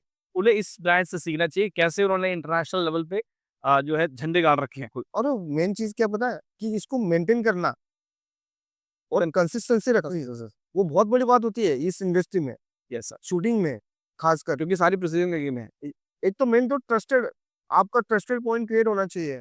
आप देखो, मैं इंडियन हूँ, तो मुझे पता है कि अपना ब्रांड है तो मैं ले लूँगा। हाँ। अपने लोग हैं, या जो भी चीज़ें हम उसको सर्विस दे देंगे, क्या ये प्रॉब्लम आ रहा है, वो प्रॉब्लम, फॉरेनर को कैसे पता होगा? हाँ। उनके साथ कैसे आप डीलिंग करोगे? करोगे। तो वो बहुत ज़बरदस्त है ऐसा। अनलेस उस चीज़ बहुत ज़्यादा अच्छी क्वालिटी नहीं है तो कैसे कर रहे हैं? कैसे, और हमने उसमें बहुत दी रहा था, मुझे तो बहुत अच्छा लगा। बहुत अच्छा से तब जगह से समय को बैठाया हुआ है। फिर और उन्होंने उसको जो ग्रोथ दी है, मतलब नीरज सर पहले रेलवे में थे, वो बहुत अच्छे शूटर थे। बहुत अच्छे शूटर थे नीरज सर। वो पहले रेलवे में थे और रेलवे से उन्होंने स्विच करके कंपनी एस्टेब्लिश किए थे। बहुत पुराना मैं उनका साथ रहा हूँ और अभी भी उनके साथ ही हूँ मैं। तो कपापी तब मतलब नॉर्मल ब्रांड था। तभी भी हमने कपापी के ही जैकेट ट्राउजर यूज़ किए। उसके साथ-साथ 2-3 इंटरनेशनल ब्रांड थे, वो भी आते थे हमारे इंडिया में। उसकी डिस्ट्रीब्यूटरशिप थी इंडिया में। आज ये चीज़ है कि पूरा ही कपापी है और पूरी जगह पे। ओरिजिन कोई भी इंडिया में तो दूसरा ब्रांड मुझे दिखाई नहीं दे रहा है। यूज़ ही नहीं करते। मुझे नहीं लगता कि वो करना भी चाहिए, क्योंकि देखो, जहाँ अपना होम टाउन है और जहाँ हमें सर्विस मिल रही है अच्छी, मुझे लगता है वो ही यूज़ करना चाहिए। जब जब पूरे 70 कंट्री जो है वैसे यूज़ कर रहे हैं सारी बिल्कुल। शायद मैं बस कि क्यों ना हम और फॉरेन में जाओ आप, फॉरेन में एक मोनोपोली होती है कि हमारा कंट्री का प्रोडक्ट है, हम ही यूज़ करेंगे। हाँ, आप कोरिया में जाओ, कोरिया में देखो होंडाई का ही ब्रांड है, तो होंडाई की ही छोटे व्हीकल से लेके बड़े व्हीकल से सब होंडाई को ही प्रमोट कर दे रहे हैं। हम क्यों नहीं करना चाहिए? हमें भी करना चाहिए। हमारा ही जीडीपी और हमारी जो भी रेवेन्यू हमारे पास ही क्रिएट हो जाएगी ना। Yes sir. तो मुझे अच्छा लगता है ये चीज़ों के साथ ये करना। फिर सर हम राइफ़ल पे आए तो कपड़े का जैसे जैकेट ट्राउज़र की बात हुई, हमारे थोड़ा-सा वो चले गए, तो उसके साथ शूज़ आता है। तो एक शूटिंग शूज़ आता है, उसमें 2 टाइप के शूज़ होते हैं, एक राइफ़ल के शूज़ होता है, राइफ़ल का शूज़ जो एंकल तक होता है, एंकल के थोड़ा-सा ऊपर तक आता है, तो सपोर्ट होना चाहिए। और जो पिस्टल का आता है वो एंकल नहीं होता है, उसको विदाउट एंकल के साथ वो आता है। तो वो एक शूज़ होता है, वो पूरा से नीचे से फ्लैट होता है और वो हार्ड होता है नीचे से। तो वो एक अलग ही मटेरियल होता है, ताकि वो आपको बैलेंस बना सके और सपोर्ट मिल सके, उसके लिए वो बनते हैं। उसके बाद में राइफल स्टैंड आता है। उसके बाद में आपको राइफल्स को आपको लेके वहाँ स्टैंड पे रखना है, होल्ड करना है, वो उसके लिए यूज़ होता है। प्लस आता है लेफ्ट जो राइटी शूटर है उसको लेफ्ट हैंड में ग्लव्स यूज़ करेंगे राइफल को होल्ड करने के लिए, क्योंकि उसका रिकॉइल और वो उस ग्लव्स के साथ स्टेबल आता है। मतलब थोड़ा-सा उसका रिकॉइल, उसके हार्ट स्पीड्स और उसका जो पकड़ने की ग्रिप है, उससे बन पाती है। वो एक बेटर है और उससे एडवांस बहुत कुछ है, मैं बेसिक चीज़ बता रहा हूँ। उसके बाद में ट्रिगर का भी ग्लोव्स आता है, पर कुछ-कुछ शूटर यूज़ करते हैं, कुछ शूटर यूज़ नहीं करते, वो मैंडेटरी नहीं है। उसके बाद में आपका ब्लेंडर आता है, जो एक पैरामीटर होते हैं, आई ब्लेंडर बोलते हैं। हाई ब्लेंड में हाँ, तो आईसीसीएफ के रूल के हिसाब से उसके पैरामीटर्स है, पैरामीटर सबके सेम है। आईसीसीएफ रूल के ही पैरामीटर्स है, वही यूज़ होंगे। मतलब जैकेट ट्राउज़र की थिकनेस से लेके जो उसकी क्वालिटी है, वो सब कुछ चेक होता है इंटरनेशनल लेवल पे। ओके, और शूज़ का भी, मतलब कोई भी नहीं ऐसा चीज़ बची हुई है जो चेक नहीं होगी। चेक राइफल का भी आपको लेंथ, हाइट, विड्थ सब चेक होता है, चेक होता है। प्रॉपर चेक होता है। ऐसा नहीं है कि ये इंटरनेशनल लेवल है, ओलंपियन प्लेयर है, तो उसके लिए हमने फ्री रखेंगे, उसको फ्रीडम देंगे, कुछ नहीं, सबके लिए सेम है। सेम है, सेम। उसके बाद में आपको इनर, दोनों जैकेट ट्राउज़र में अंदर आपको इनर पहनना है, इनर वियर्स जो स्वेटिंग, मतलब आपका पसीना है उसको और स्टेबल करने के लिए वो पहनना है। उसके बाद में पैलेट्स आ गए। पैलेट्स की आपको क्वालिटी आपको पता है, इंडिया में भी मिलती है और फॉरेन में भी मिलती है। तो आपकी वेपन के डिपेंडिंग है कौन-सा पैलेट आपको सूट करता है। 4.5 का तो आपको क्या 0.177 1.77 का तो बोर होता है, 4.5 का क्या है। तो आपको ब्रांड मैं सजेस्ट नहीं कर सकता हूँ, जो आपको चॉइस है वो खा आपकी सकते चॉइस की। हो। तो आपको डेली प्रैक्टिस करने के लिए उसके साथ गैस के राइफल के साथ तो सिलेंडर आता है, ठीक। तो आपको सिलेंडर के लिए गैस आपको फिल करना करना है, है। 200 के आसपास गैस होना चाहिए। ठीक। तो आपको डेली शूट करने के लिए आपको 200-250 रुपए खर्चा लगता है, एयर में, एयर वेपन में। एयर वेपन में। उसके अलावा आपको मंथली खर्चा कैसा, देखो आपको पैलेट्स की क्वालिटी बढ़ा दी, ठीक है। अच्छी क्वालिटी पैलेट्स यूज़ किए तो थोड़ा-सा महँगा पड़ेगा, बराबर? डेली आपको फर्स्ट इन्वेस्टमेंट क्या है, आपको weapon, jacket trouser, shoes, stand, gloves और पैलेट्स, ओके? और टारगेट जो लगता है वो। अभी प्लेटफ़ॉर्म के अलग-अलग प्लेटफ़ॉर्म है, जहाँ आपको पेपर टारगेट लगाने हैं, तो वहाँ पेपर टारगेट के लिए आपको पैसा देना पड़ेगा। ₹100 के कुछ आते हैं, 50 जो भी आते हैं, ठीक है। 50 आते हैं। और बाकी तो आपको एयर प्रेशर आपको सिलेंडर को कहीं भी अवेलेबल हो जाता है। ठीक। एयर प्रेशर के साथ सिलेंडर भरना वेपन शूट होता है। तो वही पिस्टल में भी सेम है। पिस्टल में जैकेट ट्राउज़र भी यूज़ नहीं होता है। आप ट्राउज़र स्पोर्ट ट्राउजर या या कोई भी आप पहन के, शॉर्ट पैंट पहन के, टी शर्ट पहन के आप शूट कर सकते हो। उसके लिए एक शूज बोला था मैंने, हाँ। जैसे जो एयर में जो शूज चल आते रही हैं है वैसे वो शूज़, विदाउट एंकल वाला, वो फ्लैट शूज यूज होता है। और एक आई ब्लाइंडर। आई ब्लेंडर होता है, उसमें आइरिस होता है थोड़ा सा देखने के लिए, जिसको स्पेक्स है वो उसको यूज कर सकता है, और ब्लेंडर यूज करने के लिए होता है। ठीक है। बस, और कैप दोनों के लिए कैप है, राइफल के लिए भी और पिस्टल पिस्टल के के लिए भी लिए भी। कैप्स यूज कर सकते हो, ताकि आपके जो लाइट्स के लिए। लक्स है, जो लक्स जहाँ रेंज होती है, हाँ। उसके लक्स लिमिटेड होते हैं, 1800 तो 2000 तक उसके लक्स फिक्स होते हैं, तो उसको आपको देखने के लिए बहुत अच्छा होता है। तो ये चीजें, और उसके साथ राइफल में आपको फिल्टर लगा सकते हैं बैक साइड में, ये एक्सेसरीज, एक्स्ट्रा एक्सेसरीज है। हाँ, फिल्टर लगा सकते हैं, डुप्लेक्स लगा सकते हैं, फ्रंट साइड में भी आपको साइड ड्यू रिंग्स आती है, जो रिंग्स कम ज्यादा हाइट देखने के लिए, वो बहुत थोड़ा सा एलीट एथलीट के लिए ये बेटर होता है, क्योंकि आपको उसी जगह पे शूट करना है, उसी शॉट कंसिस्टेंसी के साथ उसी शॉट को आगे कंटिन्यू करना है, ताकि आपका एक डाउन शॉट होने से आपकी डायरेक्ट रैंकिंग 15 पॉइंट्स नीचे रैंकिंग आ जाती है तुरंत। तो आप कंसिस्टेंटली वहाँ ही शूट करने हैं, उसके लिए ये चीजें लगेगी। और मैक्सिमम आपका दोनों का, राइफल तो आप रेंट पे लिया तो उसकी जो भी रेंट के चार्जेस है तो एकेडमी से वो आपको देने हैं। किट के चार्जेस मैंने आपको बता दिए। स्टैंड आपका 10-15 हज़ार का मिलता है, शूज़ आपका 25 से 30,000 तक मिलता है, और बाकी जो एक्सपोर्टेड चार्जेस है मतलब 1 लाख तक आपका ये सब कुछ लगेगा। ठीक है। और वेपन छोड़ के, वेपन लोगे तो वेपन का प्राइस जाता है 250 से लेके 3 लाख तक। 3 लाख रुपए तक का वेपन जाएगा हाँ, एयर राइफल में। एयर राइफल में। और कितने साल सर मिनिमम एक अच्छा रिज़ल्ट लाने के लिए कितने साल लग जाएँगे? देखो इस फर्स्ट टाइम आप देखो, मेरे पास है ना 2 साल से शूटिंग और 1 साल से शूटिंग करने वाले एथलीट भी है। प्रॉपर गाइडेंस मिला, प्रॉपर कोच मिला, तो वो आपके बच्चों को ग्रोथ दे देगा। 100% है। क्योंकि ग्रोथ करने के लिए बच्चों को एक तो मेन चीज़ क्या है ना, सीनियर एथलीट को सिखाने से अच्छा जूनियर एथलीट को सिखाना बहुत ईज़ी होता है, क्योंकि उनको जो चीज़ें बताई वो चीज़ें वो इम्प्लीमेंट ही करेंगे। हाँ। वो जितना कोच ने बताया उतना चीज़ें माइंड सेट होता है सर। इतना वो दिमाग लगाने की ज़रूरत नहीं है उसमें, नहीं, और जहाँ तुम दिमाग लगाओगे वहाँ आपकी शूटिंग खराब हो जाएगी। डाउन आना शुरू हो जाएगी या स्टेबल आएगी। तो मेरा सर सवाल ये पैसे पूछने का इसलिए इम्पोर्टेंट था कि सबल सवाल के सब जवाब मिल गए ना? हाँ, अभी कुछ बचा हुआ है। मोटा-मोटा सर मुझे लगे कि एक कुछ बड़ा अमाउंट तो सर चाहिए बट एनीवेज़ अगर सर समझ लो किसी कोई एक ऐसे फैमिली से आता है जहाँ पे बहुत कुछ ज़्यादा सपोर्ट नहीं है, बहुत मॉडस्ट फैमिली से आता है और उसको शूटिंग पसंद है, तो कितना प्रैक्टिकल है उसको शूटिंग एज़ एन स्पोर्ट लेना चाहिए, नहीं लेना चाहिए और कितना हार्ड होने वाला है इसके लिए? अ, एक तो 2 चीज़ें हैं, एक तो खुद से कर सकता है, और गवर्नमेंट की, स्टेट गवर्नमेंट की स्कीम्स भी होती हैं, ठीक है। जहाँ आपको रॉ टैलेंट सर्च किया जाता है। आप में टैलेंट है, हुँ, जैसे एमपी में चलता है, महाराष्ट्र में भी चलता है, राजस्थान में भी चलता है। अभी बिहार में स्टार्ट हुआ, रॉ टैलेंट ओके। मतलब ब्रांड न्यू कुछ नहीं है। कुछ नहीं आता। आपको आना है 10 या 10 लोगों से, 50 लोगों से वो सिलेक्ट होगा बच्चा। सिप वो सिलेक्ट होते-होते उनके स्टेप्स होते हैं, 3 स्टेप्स फॉलो करके कब से? वो आगे बच्चा, हाँ भाई इसमें राइफल में अच्छा कर सकता है या पिस्टल में अच्छा कर रहा है। जो भी चीज़ के लिए अच्छा होती है, वहाँ से उनको सिलेक्ट करके उनको गाइडेंस दिया जाएगा, उनको कोचिंग दिया जाएगा। उनके लिए वो एक अलग से रास्ता तैयार हो गया, मतलब मार्ग तैयार हो गया। दूसरा है जो खुद से कर रहा है, उसके लिए स्टार्टिंग में थोड़ा हार्ड होगा। थोड़ा हार्ड होगा। ओके, फाइनेंशियली आपको ट्रैवलिंग्स, आना-जाना, कॉम्पिटिशन की फ़ी भरना, यहाँ सब कुछ चलना, और उसके साथ-साथ उसको गाइडेंस बहुत ज़रूरी है।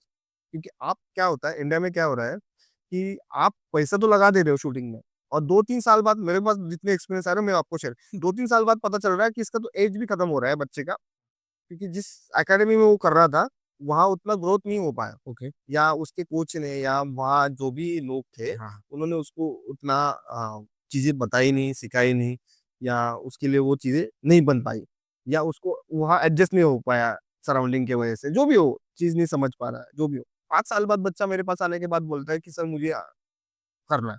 जब उसकी एज कैटेगरी वो जूनियर में था, तो वो उसको 1-2 साल उसको अच्छा करके, वो अच्छा इंटरनेशनल प्लेयर बन सकता है, हाँ। और उसके लिए वो अभी एज कैटेगरी बढ़ गई, तो उसके लिए वो सराउंडिंग भी बढ़ गया, सर्कल बढ़ गया।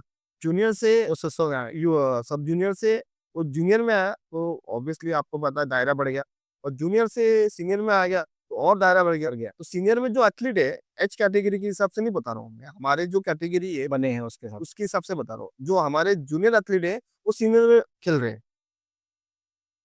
वो ग्रुप ए और ग्रुप बी 2 कैटेगरी बनी हुई है। अच्छा। तो ग्रुप ए में आपके 16 साल से लेके जो, उसमें क्या है कि अच्छा स्कोर मारो, जो भी आपको अच्छा करना है तो आप ग्रुप ए सिलेक्ट करो। ओके। तो ग्रुप ए के बच्चे ही आप इंटरनेशनल लेवल सीनियर टीम बनती है और वो ओलंपिक टीम के लिए बन जाती है। मतलब उसका जो दायरा होता है पूरा ओलंपिक के लिए ही होता है। और बी में जो होता है वो जूनियर एथलीट वर्ल्ड चैंपियनशिप ये एथलीट वो सब खेल सकते हैं और वो जूनियर के लिए खेलेंगे। वो बाद में वो स्विच करके ए में भी आ सकते हैं, अच्छे स्कोर कंसिस्टेंसी आने लगा तो हो सकता अच्छा, जो आपने बताया मुझे इससे लगता है कि कोच का रोल जो है बहुत इम्पोर्टेंट होता है। मैं जानना चाहता हूँ कि what is the coach role? सिर्फ ट्रेनिंग तक ही वो सीमित रहता है या कोच आपको और भी चीज़ों में मतलब मोरली सपोर्ट में, ट्रेनिंग में, नेटवर्किंग में या अपनी रियल लाइफ की कुछ गाइडेंस में what is the coach role sir? और आप कुछ एग्ज़ाम्पल दे सकते हैं? है। मुझे ये लगता है कि जितना टाइम बच्चा अपने मम्मी-पापा के साथ रहता है ना, हाँ, उसके आगे वो बच्चा कोच के साथ रहना शुरू हो जाता है। कोच की बिहेवियर, कोच का डिसीजन, कोच का रहन-सहन, कोच कैसे डिसीजन ले रहा है या कैसे बात कर रहा है, किसी से कैसे डीलिंग कर रहा है ना, वो चीज़ें वो सीखना शुरू कर देता है। और कोच ने भी वैसे ही रहना चाहिए। ताकि देखो आप किसी को आइडल मानते हो ना, तो आप तभी आइडल मानते मैं आप वहाँ सर आप आइडल है, तभी माना ना आपको मैंने जब आपको ऑब्जर्वेशन किया। हाँ, हमने किसी को ऑब्ज़र्व किया। ऑब्जर्व किया तभी तो मुझे लगता है कि हाँ, इनमें वो चीज़ें हैं। इनमें हाँ, देखो कैसे डीलिंग की, कैसे बात कर रहे हैं, क्या कब आना है, कब जाना है, कैसे बैठना है, आप कैसे इसको देख रहे हो वो चीज़ों को। तो वो एक आपको समझना है, वो एक चीज़ क्लियर हो गई और मेन चीज़ क्या है, कोच को हमेशा आपके साथ जभी भी कम्युनिकेशन होता है या कुछ भी होता है, तो आपको ट्रस्टेड ही काम करना पड़ेगा। सबसे मेन थिंग ट्रस्ट होना चाहिए। आप मेरे पे ट्रस्ट रखोगे या एक कोच पे ट्रस्ट रखोगे, आपको पता होना चाहिए कि आपका कोच कैसा है, हुँ, पहले मेन चीज़ है। तभी आप उसके साथ आगे जा सकते हो। ट्रस्ट तो होना ही चाहिए। ट्रस्ट होना चाहिए। पर उसके लिए आपको पहले पता होना चाहिए कि आपका कोच और आपको कितने तक लेके जाएगा। कहाँ तक लेके जा सकते उसकी हैं? कितनी कॉन्टेक्ट है या का उसका क्या आपके प्रति विज़न क्या है? विज़न क्या है? आपको प्रति क्या विज़न है उसका? क्या वो सिर्फ़ फाइनेंशियली देख रहा है आपको या आप नहीं वो जेनुइनली आपको अच्छा प्लेयर बनाना चाह रहा है? कि वो सिर्फ़ वैसे ही चल रहा है एकेडमी के साथ, बच्चों के साथ, वो एक चीज़ मेन चाहिए। क्योंकि अच्छा कोच मिलना अभी बहुत मुश्किल हो गया है। हुँ, अभी आजकल यही हो गया जो अच्छा प्लेयर बन रहा है, वही। उसके साथ दूसरा कोच जाता है, वो अपना डीलिंग करता है कि हाँ, मैं ये नाम लगाना, मेरा ये वो करना, ये गलत चीज़ है। आपको अच्छा कोच समझना है वो आपके बुरे टाइम पे मतलब जहाँ आपका स्कोर डाउन है, जब आपका परफॉर्मेंस डाउन है, तभी भी वही कोच रहेगा हुँ, और अच्छा रहेगा टाइम, तभी भी वही कोच रहेगा। वो कोच और एक चीज़ बताता हूँ, कोच में और एक चीज़ है कि जब अच्छा हो रहा है, वो कभी नहीं बताएगा कि ये मेरा बच्चा है, हाँ, इसने अच्छा किया। जब वो बुरा हो रहा है, तभी वो उसको सपोर्ट करेगा, छोड़ के नहीं जाएगा।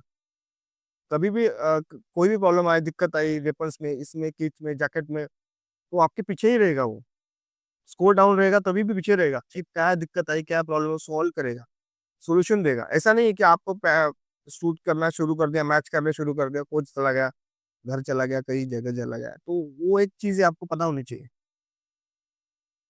Amazing sir. सर क्योंकि आपने मुझे बताया कि कोच के बारे में आ गया, कॉस्ट आ गया। मैं ये जानना चाहता हूँ कि जैसे आपने बताया कि गवर्नमेंट की बहुत सारी स्कीम है, गवर्नमेंट सपोर्ट करती है। अब हम लोग भी देख ही रहे हैं गवर्नमेंट अभी खेलो इंडिया स्टार्ट किया है। तो आप सर अगर आपको रेटिंग करना हो 1 से लेके 10 तक, तो आप गवर्नमेंट के जो सपोर्ट को एक तो लोकल लेवल पे और इंटरनेशनल लेवल पे हमारी गवर्नमेंट कितना सपोर्ट करती है और आप उसको कितने रेटिंग दोगे 1 से लेके 10 के बीच में? 1 से लेके 10 के बीच में मैं गवर्नमेंट को पूरे 10 से 10 ठीक है। क्यों? इसका रीज़न भी है, क्योंकि मैंने जितनी चीज़ सिस्टम में देखी है ना, गवर्नमेंट हर जगह पे सपोर्ट कर रहा है। ओके, गवर्नमेंट सपोर्ट कर रहा है, पर आपको चीज़ समझनी पड़ेगी कि वो कैसे उसके प्रोटोकॉल है। आपके घर पे तो आके गवर्नमेंट बोलेगा ना, आइए, बाहर आइए, आपको हम सपोर्ट करेंगे। नहीं, ऐसा तो नहीं कर सकते। ऐसा तो नहीं करेंगे ना, आप में टैलेंट होना चाहिए, आप में स्किल होना चाहिए, आपको अपना गेम डिसीजन लेना चाहिए कि मैं किसमें अच्छा कर सकता हूँ, मैं एथलेटिक में अच्छा कर सकता हूँ, मैं कोई गेम में अच्छा कर सकता हूँ, तब जाके वो आपको सिलेक्ट करेगा, आप पे खर्चा क्यों करेगा गवर्नमेंट? आप पे फाइनेंशियली वो सब ये सपोर्ट क्यों करेगा गवर्नमेंट? आप में कोई तो स्किल होनी चाहिए ना, आपको फाइनेंशियल सपोर्ट क्यों देना मतलब आपको एक स्टाइपेंड देना जैसा है, एक सैलरी देने जैसा है, कि आप खेल रहे हो, तो हम आपको पैसा दे रहे हैं। क्यों? आपके लिए नहीं दे रहे हो, आपके स्किल को, आपके टैलेंट को दे रहे हो, कि आप देश का नाम बना सकते हो, देश का नाम रोशन कर सकते हो, उसके लिए दे रहे हो। तो उसके लिए हम आपको प्रमोट कर रहे हैं। ये गवर्नमेंट की स्कीम का मेन मोटिव होता है। ठीक। आप उसको कैसे एंगल से देखते हो, वो आपका नज़रिया है, हाँ, कि भाई ये पैसा लेके खाना खाना है, घूमना है, यहाँ होना है, ट्रैवलिंग करना है, अपने मोबाइल, एक्सेसरीज, बाइक लेनी है, ये लेनी है, वो यही है चीज़ है। ये समझ नहीं है आपको। एक मैच खेलने से आप इंटरनेशनल प्लेयर नहीं बन रहे हो। आप 10 साल खेल रहे हो और 10 साल में क्या खेला? इम्पोर्टेंट है। वो भी तो देखो आप, किस प्लेटफ़ॉर्म पे खेला, वो भी देख। और रही बात गवर्नमेंट की स्कीम, गवर्नमेंट की स्कीम बहुत जगह पे चल रही है।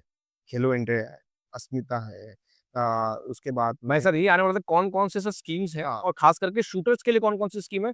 और अगर आपके पास अब कोई स्टोरी है कि जहाँ आपने देखा कि भाई इस गवर्नमेंट के सब्सिडी से या गवर्नमेंट के नहीं प्रोटोकॉल से एक एथलीट की लाइफ चेंज हुई है। आप कुछ बताना चाहेंगे सर? जैसे मनु भाकर है, हमारे अंश है, अब तो अनीश है। तो ये जो 25 मीटर का अनीश है, मनु भाकर है और बहुत से ऐसे शूटर्स हैं हमारे पास, जो खेलो इंडिया से ही आए हुए हैं। हाँ, वहाँ से टैलेंट सर्च किया गया है ना, वहीं से आए हुए हैं ना, उनको खेलो इंडिया ने प्लेटफ़ॉर्म दिया, उनको सिलेक्ट किया गया, तभी तो वो सपोर्ट पे आते-आते यहाँ तक पहुँचे हुए हैं ना। ओलंपिक को जाने के लिए एक दिन का तो जर्नी नहीं है ना ओलंपिक जाने, सालों की मेहनत है, सालों का गवर्नमेंट का भी प्रोजेक्ट होता है। एक दिनों में तो प्रोजेक्ट इम्प्लीमेंट नहीं होता है। तो गवर्नमेंट की बहुत स्कीम चल रही है। रूरल एरिया में अलग स्कीम चल रही है, टैलेंट सर्च करने का स्कीम चल रही है। हॉकी में, बैडमिंटन में, आपके वॉलीबॉल में, फुटबॉल में, हर जगह पे अलग-अलग। जैसे हमारे इधर साइज सेंटर्स हैं, तो ये साइज सेंटर भी गवर्नमेंट की स्कीम चलाती है। Sports authority of India. उसके अंदर ही चलती है, उसके अंदर आपकी फिट इंडिया स्कीम चलती है अलग से, जो साइक्लिंग होती है, फिट इंडिया के रनिंग होता है, उसके लिए एक अलग स्कीम चलती है। उसके लिए फिर बाद में आती है खेलो इंडिया सेंटर। तो खेलो इंडिया सेंटर हमारे इंडिया में कितने सेंटर्स बने होंगे, आपको वो सर्च करना है कि आपके आसपास में कोई स्टेट में खेलो इंडिया सेंटर है क्या? तो खेलो इंडिया सेंटर में कौन से गेम है आपके स्टेट में? मणिपुर में जाओ, तमिलनाडु में जाओ, बैंगलोर में जाओ, हरियाणा, यूपी, देश के हर कोने तक गवर्नमेंट ने अपने सेंटर्स बनाए हुए हैं। आप वहाँ जाओ, एनरोल करो। एनरोल भी तभी करोगे ना जब आप स्टेट से कुछ खेले हुए खेल के जाओगे, है ना? आपने अगर कुछ अचीव किया है तभी आपको हमें सिलेक्ट करेगा ना, गवर्नमेंट सिलेक्ट करेगी टॉप अच्छे प्लेयर्स हो, शूटर्स को, जो भी अच्छे, तभी आपको उसमें आप एक स्कोर करोगे या एक अच्छा रिजल्ट लाओगे, तब गवर्नमेंट देखेगा, हाँ, ये टॉप 10 एथलीट है, हम इसको सपोर्ट करेंगे, ताकि आगे वो ग्रोथ बने। तो वो प्लानिंग होती है उनकी। तो वो प्लानिंग होनी चाहिए। उसके बाद में आपको एनसीयू सेंटर्स आते हैं, नेशनल एक्सीलेंस सेंटर, जो दिल्ली में है और जिसमें मैं हूँ। उसके बाद में उस सेंटर्स का इंडोर सेंटर नहीं होता है, सिर्फ टॉप्स बनाया जाता है, टारगेट ओलंपिक, ओलंपिक के लिए तैयार करते हैं। टारगेट टॉप्स, उसको टॉप्स नाम, टॉप टारगेट ओलंपिक पोडियम। उसके बाद में एशियन गेम्स वाला भी है। तो 1-2 ये बनाए हुए सब डिविजन्स उसके अंदर, कि वो एक एशियन गेम्स के लिए अलग है और टॉप्स के लिए अलग टॉप्स है। के लिए। एशियन गेम में जो गेम एशियंस गेम में नहीं है, उसके लिए अलग से फंडिंग होती है। जो एशियंस में गेम्स है, तो वो ताइक्वांडो हो गया, 2-3 गेम्स है, तो उसमें वो उन एथलीट को सपोर्ट किया जाता है जो एशियंस गेम्स के लिए जाने हैं, ठीक है? और हमारा तो ऑलरेडी शूटिंग तो एशियन में है ही, तो हमारे लिए वो है ही पोडियम, टॉप्स में है। तो टॉप्स में 2 डिविजन्स आते हैं, एक कोर और डेवलपमेंट। मतलब डिवीजन नहीं बोल सकते, एक बच्चों के शूटर्स की एक कैटेगरी बनाया जाता है, लेवल बनाई जाती है, डेवलपमेंट और कोर। वैसे एनसीयू में भी है। तो इससे अच्छा गवर्नमेंट सब चीज़ें दे रही है, वहाँ आपको कैपेबल बनना पड़ेगा, वहाँ तक आपको आना आना पड़ेगा। पड़ेगा। तो टाइम लगेगा, पर रिज़ल्ट आएगा, ये देख के ही चलना है। ये मत सोचो कि हाँ, मैंने आज ये कर लिया तो मुझे कल वो मिलना ही चाहिए, नहीं मिलेगा ना, पेशेंस चाहिए। सर सर जब हमने बात की है कि खुद से आप शूटिंग कर रहे हो या फिर आप किसी प्राइवेट अकेडमी से प्रैक्टिस कर रहे हो, व्हेयरएज़ गवर्नमेंट की आप जो इंस्टीट्यूट या फुल्ली फंडेड गवर्नमेंट के जो सेंटर्स हैं वहाँ से तैयारी करते हो, क्या डिफरेंस आ जाता है सर? अगर मैं प्राइवेट से करूँ या फिर मैं गवर्नमेंट के आ जाए, ये ट्रेनिंग के लेवल और फंडिंग में क्या कितना डिफरेंस आता है? आप कुछ कंपेयर करना चाहोगे? बिल्कुल, मैं तो ये बताना चाहता हूँ कि गवर्नमेंट के सेंटर्स जो है, हुँ, उसमें आपको ये जो प्राइवेट सेंटर्स है ना, उनको भी खेलो इंडिया अक्रेडिटेशन दिया हुआ है। अच्छा, मतलब आपका एक सेंटर है, हाँ। आप अच्छा कर रहे हो डिस्ट्रिक्ट में या स्टेट में, आपके पास शूटिंग रेंज के पॉइंट्स अच्छे 25, 15 लेंथ बनाए हुए, इंफ्रास्ट्रक्चर अच्छा है आपके पास, वॉशरूम, टॉयलेट, बाथरूम, जो शूटर्स को लगने वाली चीज़ आपके पास है, तो आप खेलो इंडिया सेंटर उस जगह पे मिलेगा। वो आपका एक सेंटर बन गया। हाँ, तो आपके जो खेलो इंडिया के एथलीट है, हाँ। जूनियर यूथ, मतलब स्कूल्स और कॉलेज, कॉलेज के वो वहाँ एनरोल हो जाएँगे। हाँ, तो आपको एक फंडिंग शुरू होगी। ओके। बच्चों को जो फंडिंग मिल रही है, वो आपके लिए यूटिलाइज़ होती है कि बच्चों के लिए अच्छे कोच, आपको रखने हैं। उसके बाद में न्यूट्रिशन, उसके बाद में फिजियो, साइकोलॉजिस्ट वो आपको अरेंज करना है। अरेंज करनी है। एसएनसी, स्ट्रेंथ एंड कंडीशनिंग, मतलब जिम के लिए उनको स्ट्रेचिंग, जो गेम के डिपेंडिंग आपके जो गेम है, हाँ, उसके लिए भी आपको ये प्लेटफ़ॉर्म अवेलेबल है। क्योंकि आपको सेंटर बना दिया, खेलो इंडिया सेंटर बना दिया। ओके, तो एक चीज़ वो हो गई। या प्राइवेट आपको शूटिंग रेंज चलानी है, तो आप उस बेस पे चला सकते हो, जो बच्चा मंथली पे कर रहा है, उसके लिए वो फैसिलिटी आप अवेल कर सकते हो। ओके, रहेगी बात गवर्नमेंट की रेंज की। गवर्नमेंट की रेंज जो होती है, वो एक नेशनल लेवल एथलीट के लिए ही बनाई जाती है। वो ग्रास रूट लेवल के लिए हमारा एससीसी सेंटर है, स्टेट ट्रेनिंग सेंटर जो होता है। वहाँ से एक ही सेंटर है अभी फिलहाल, हर गेम्स में अलग-अलग सर्विस होते हैं। तो वहाँ से आप यहाँ आ सकते हो ट्रेनिंग करने के लिए। और हमारे जो गवर्नमेंट की जो रेंज है डॉक्टर करनी सिंह शूटिंग है, उसकी साल की फीस ₹100 है। पूरे साल की रेंज की फीस ₹100 है। हाँ, ये मुझे मैं यही बता रहा हूँ ना, गवर्नमेंट ने क्या नहीं दिया, गवर्नमेंट ने ये दिया है, आपकी साल की फीस ₹100 है। आपको सिर्फ मेंबरशिप फॉर्म भरना है। आपके shooter ID, medical certificate, fit certificate, 2-3 photo, renowned shot certification और आपका आधार कार्ड, पैन कार्ड जो भी एड्रेस होगा वो। इसमें ऐसा कुछ नहीं है कि वही स्टेट का बंदा है, हर स्टेट में से ये या कहीं से भी आ सकता कहीं से भी आ सकता है, तो वो रेनॉल्ड शॉट होना चाहिए। है। नॉन शूटर अगर है तो आप उसकी कंडीशन है कि मेंबरशिप उनको मिल सकती है। डॉक्टर कली सिंह जो साई का सेंटर है, पूरे इंडिया में जो है सेंटर, वहाँ आप एनरोल करके एयर राइफल का जो इवेंट है उसके लिए ₹100 और 50 मीटर राइफल इवेंट होगा उसके लिए ₹100। जहाँ रेनॉल्ड शॉट सर्टिफिकेशन है वहाँ आप कर सकते हो। 10 metre rifle, 50 metre rifle, 25 metre rifle, shotgun के स्कीट और ट्रैप दोनों भी रेंजेस है, तो 6 रेंजेस हो गया।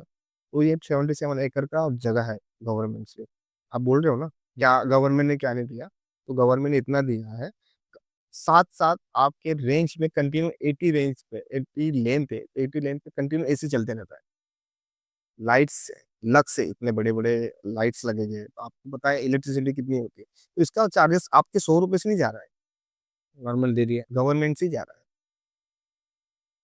अब मुझे बताओ 450 एथलीट मेरे पास एनरोल है एनसीए में, मतलब कॉमन प्ले की स्कीम बोलता है दुनिया में गवर्नमेंट की। उसमें 450 एथलीट है, 450 का एथलीट ₹100 के हिसाब से आप दबा लो, उससे क्या हो रहा है?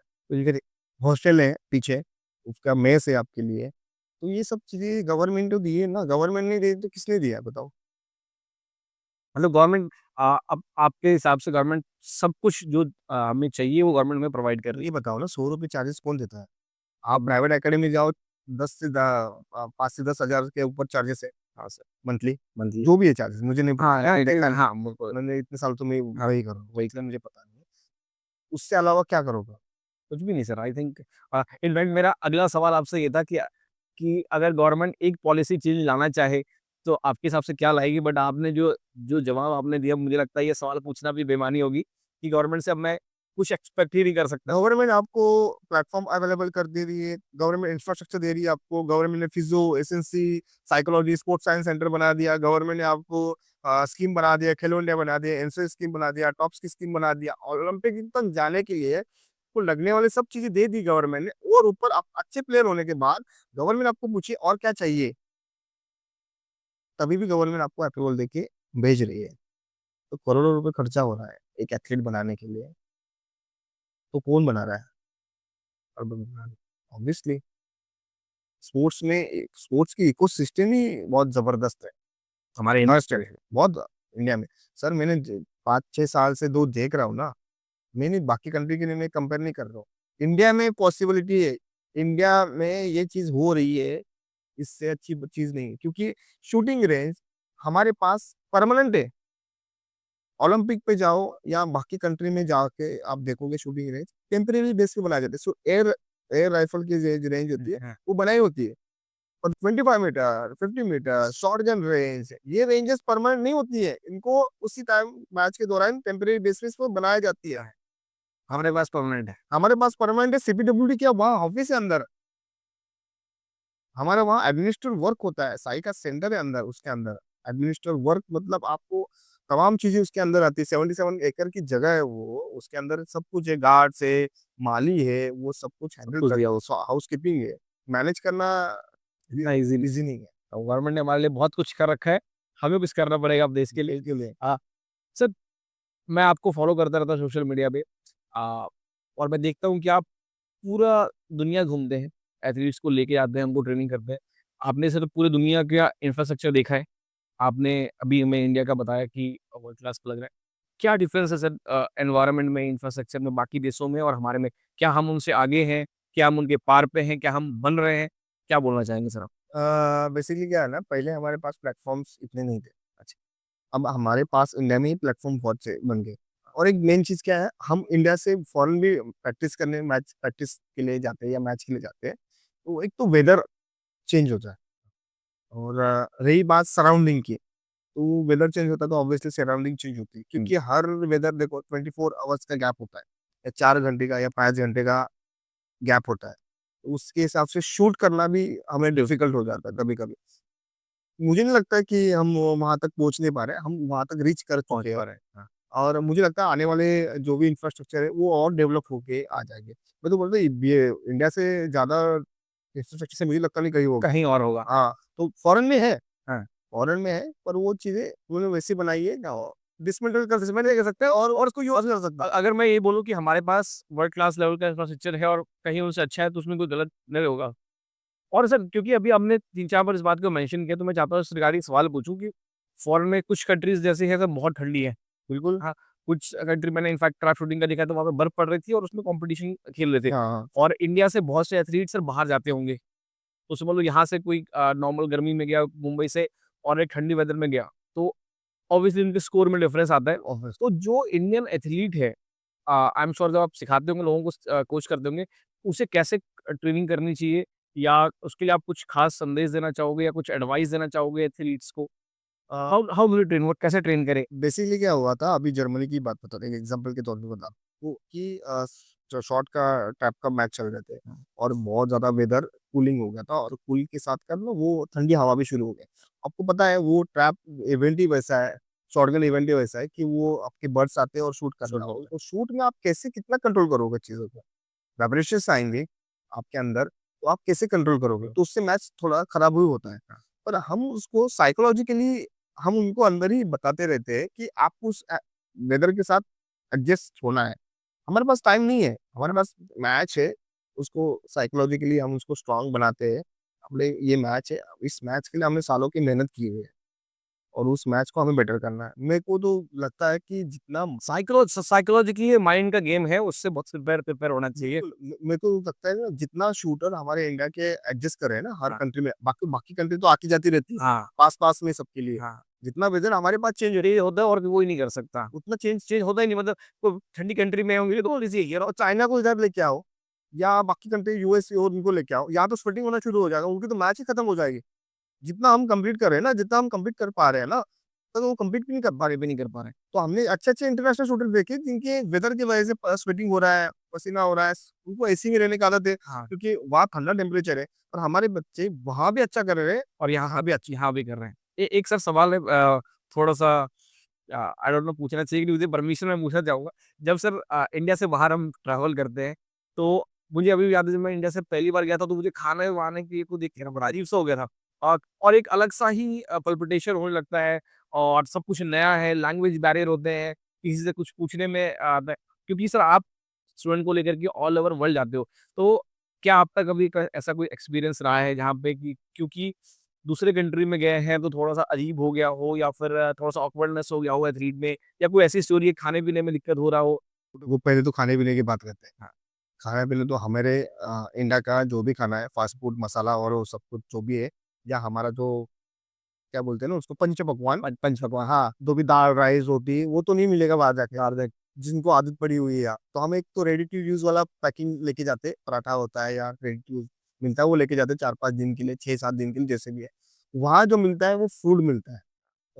नॉन-वेज बहुत ज़्यादा होता है इस वक़्त, और पे चीज़ और बटर और हर चीज़ है, या फिर जो भी दही होता है, कर्ड होता है, योगर्ट, चीज़ के प्रकार है, ब्रेड के बहुत प्रकार है, वगैरह है। सैंडविचेज़ हो, तो वो आप थोड़ा-सा खा सकते हैं, सब अंडा है, वो चीज़ें खा के आप सर्वाइव कर सकते हैं। एक टाइम आप अपना इंडियन फूड कैरी कर सकते कैरी करके वो आप वो कर सकते हैं, वो एक चीज़ हो गई।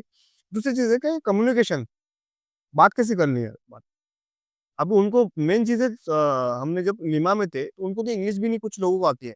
आती है। उनको वहाँ की लैंग्वेज आती है, स्पेनिश लोग मैंने स जर्मन में जर्मन सिर्फ जर्मन में जर्मन लैंग्वेज आती है, इंग्लिश तो दिस दैट डज़ हाँ, वो कर ये इतना ही उनको भी आती है जितना अपने लोगों के लिए वो होता है। तो हमारे जो शूटर है वो एक तो कुछ तो बहुत से शूटर हैं हमारे को एजुकेटेड हो चुके हैं और नॉर्मल इंग्लिश तो इतनी आती है उनको, हाँ, तो पूछ ही लेते हैं। और एक तो अपने पास मोबाइल में होता है ट्रांसलेशन ट्रांसलेट लैंग्वेज चेंज का, वो उसका यूज़ कर लेते हैं बेसिकली इन्फॉर्मेशन चेंज करने कहाँ से राइट लेना, लेफ्ट लेना जो भी है, जी, वो एक चीज़ हो जाती है। उनको भी इंडिया में आएगा तो उनको भी प्रॉब्लम में आएगा ही। हाँ, तो हमारे भी इंडिया में आते ही तो उनको भी लैंग्वेज कन्वर्टर लगता है, तो उसमें कोई बड़ी बात वो सर मैं ये जानना चाहता हूँ क्योंकि आप एज़ एन कोच हैं, तो आपको इंटरनेशनल लेवल तक जो है नॉलेज अ, को भी अपडेट रहना पड़ता है। क्या कोई ऐसा नेटवर्क है ग्लोबल नेटवर्क आप सर कैसे अपडेटेड रहते हो? How do you stay update मतलब क्या कोई नेटवर्क है, क्या कोई वेबसाइट है, क्या कोई स्पेशल पोर्टल है, जहाँ से आप इंटरनेशनल लेवल के जो एथलीट्स हैं उनकी नॉलेज ग्रैब करते हो? कैसे सर आप अपडेट रहते हो? देखो सर अपडेट तो आप एक कोई एक प्लेटफ़ॉर्म पे नहीं मिलेगा आपको। आपको एक वेबसाइट या हमारे इंटरनेशनल शूटिंग स्पोर्ट्स फेडरेशन की वेबसाइट है, उस पे आपके रूल्स रेगुलेशन अपडेट होते होते हैं। जहाँ भी आपकी पॉलिसीज़ है, वहाँ बनाई होती है। उसके बाद में यूट्यूब पे आपके मैचेस आते रहते हैं या कोई भी चीज़ होती है तो आपके एक ऑफ़िशियली यूट्यूब चैनल या ऑफ़िशियली वेबसाइट है, जो इंस्टा पेज होगा, उस पे वो चीज़ अपडेट किया जाता है। या उसके अलावा कंट्रीज़ के अलग-अलग पेजेस होते हैं, उस पे चीज़ें अपडेट किया जाता है। तो उससे हम थोड़ा-सा उस चीज़ को ग्रैब कर सकते हैं, देख सकते हैं। हाँ, मतलब हर जगह से आपको नॉलेज इकट्ठा रहना है बाकी सब चीज़ों में जो है अपडेट रह सकते हैं, बिल्कुल। एक सर सवाल जानना चाहूँगा क्योंकि आप सर बहुत जगह गए हो इंटरनेशनली बहुत से एथलीट्स को देखा है, कोचेस को देखा है। क्या कभी सर कोई ऐसा किस्सा है या कुछ ऐसा इंसिडेंट हुआ है कि आपने इंटरनेशनल कोचिंग में आप गए और आपने कुछ देखा, उससे आपका नज़रिया ही बिल्कुल चेंज हो गया है, आपने सोचा कि यार ये हम भी इम्प्लीमेंट कर सकते हैं या सोचने का तरीका आपका चेंज हुआ? कुछ ऐसा इंटरनेशनली मुझे तो नहीं लगता कि इतना कुछ चीज़ें चेंज हुई है। इतना कुछ और हम इंडिया में हमारे को सर इतना कुछ देखने को भी जानना है कि बाहर क्या ही इम्पैक्ट करेंगे पहले ही हमने इतने एक्सपीरियंस ले चुके हैं, लेकर लाइफ में। तो हमारे शूटर ने बहुत एक्सपीरियंस लिया। हाँ, क्या हो रहा है ना आजकल हमारे ही लोगों को मतलब हमारे जो प्लेयर्स हैं ना, हाँ। उनको ही फॉरेनर थोड़ा-सा ऑब्जर्वेशन के लिए फिर हम लोग निकाल ले रहे हैं हाँ, क्यों? कैसे कर रहे हैं? हम ये कर रहे हैं, हमसे सीख रहे हैं। हाँ, हमसे वो और एक चीज़ है ना कि इसमें सिर्फ लैंग्वेज ही चेंज होती है। हाँ, मैं आपको वही चीज़ बता रहा हूँ जो हिंदी में बता रहा हूँ। और वही चीज़ आप इंग्लिश में मुझे थोड़ा-सा हाँ, ऐड करके ऐड ऑन करके क्या बताएँगे, बताएँगे? एग्ज़ाम्पल के तौर पे बता रहा हूँ। तो हमें लगता है कि यार बहुत अच्छा बोला। और कहीं न कहीं सर मुझे लगता है क्योंकि हम लोग 150 करोड़ की आबादी वाला कंट्री है और हमारे पास टैलेंट इतना भर-भर के पड़ा हुआ है और हम क्योंकि बाकी सब फाइनेंसेस और अपने लाइफ की अपने तकलीफ़ें को लेकर के जब जाते हैं, तो हमारे अंदर ही इतना कॉम्पिटिशन है कि जब हम बाहर से कम्पीट करते हैं तो हमारे लिए दूसरा है ही नहीं। है ही ना कॉम्पिटिशन। हमारे जो जिनको मैं ट्रेनिंग देता हूँ, वो मेरे सीनियर एथलीट हैं। सीनियर में जो ट्रेनिंग होती है, जूनियर के भी बच्चों को ट्रेनिंग दे रही है। वो अपने बच्चों को कॉम्पिटिटर है टॉप 8 के अंदर। तो आप वहाँ कैसे डीलिंग करोगे ना? वो हमें डेली डीलिंग कर रहा हूँ मैं तो। मैं डेली इस चीज़ों को फेस कर रहा हूँ। वो तो फॉरेन चाइनीज़ प्लेयर दो या वो जो भी फॉरेन प्लेयर है वो तो बात अलग ही है। बहुत ही अलग है। हाँ, तो यहाँ ही इतना स्कोर वो मार रहे हैं सॉरी नेशनल लेवल पे, तो और इंडियन टीम के सिलेक्शन ट्रायल्स में, तो आगे जाके क्या कर रहे हैं? ठीक है, उनको पेशेंस चाहिए, थोड़ा-सा वेदर और ये समझना चाहिए कि प्लेटफ़ॉर्म कैसा बनाया हुआ है, कि शूटिंग रेंज कैसे अप है, डाउन है, लक्स कैसा है, उसका थोड़ा-सा अंदाज़ आना चाहिए उनको। बस बाकी चीज़ तो कर लेंगे वो। अब सर थोड़ा-सा हम जाते हैं टेक्निकल साइड पे क्योंकि अब मैं आपसे जानना चाहूँगा कि आपसे अच्छा कोई समझाने वाला नहीं होगा कि एक एथलीट को बनने के लिए सबसे जो हमने पहली बात की कि शूटिंग रेंजेस चाहिए। तो मैं एक रेंज पॉइंट ऑफ व्यू से हम बात करेंगे या फिर हम फाइनेंस पॉइंट ऑफ व्यू से बात करने वाले हैं कि इंडिया में अगर समझ लो किसी को रेंज चलाना हो या किसी को रेंज खोलना हो, हुँ। ऑपरेट करना हो तो उसके लिए क्या-क्या रिक्वायरमेंट्स हैं? क्या-क्या फाइनेंशियल कॉस्ट आएँगी? कितना खर्चा जाता है? क्या ये प्रॉफिटेबल है, नहीं प्रॉफिटेबल है? क्या टेक्निकैलिटी चाहिए होती है? क्या-क्या रिक्वायरमेंट होती है?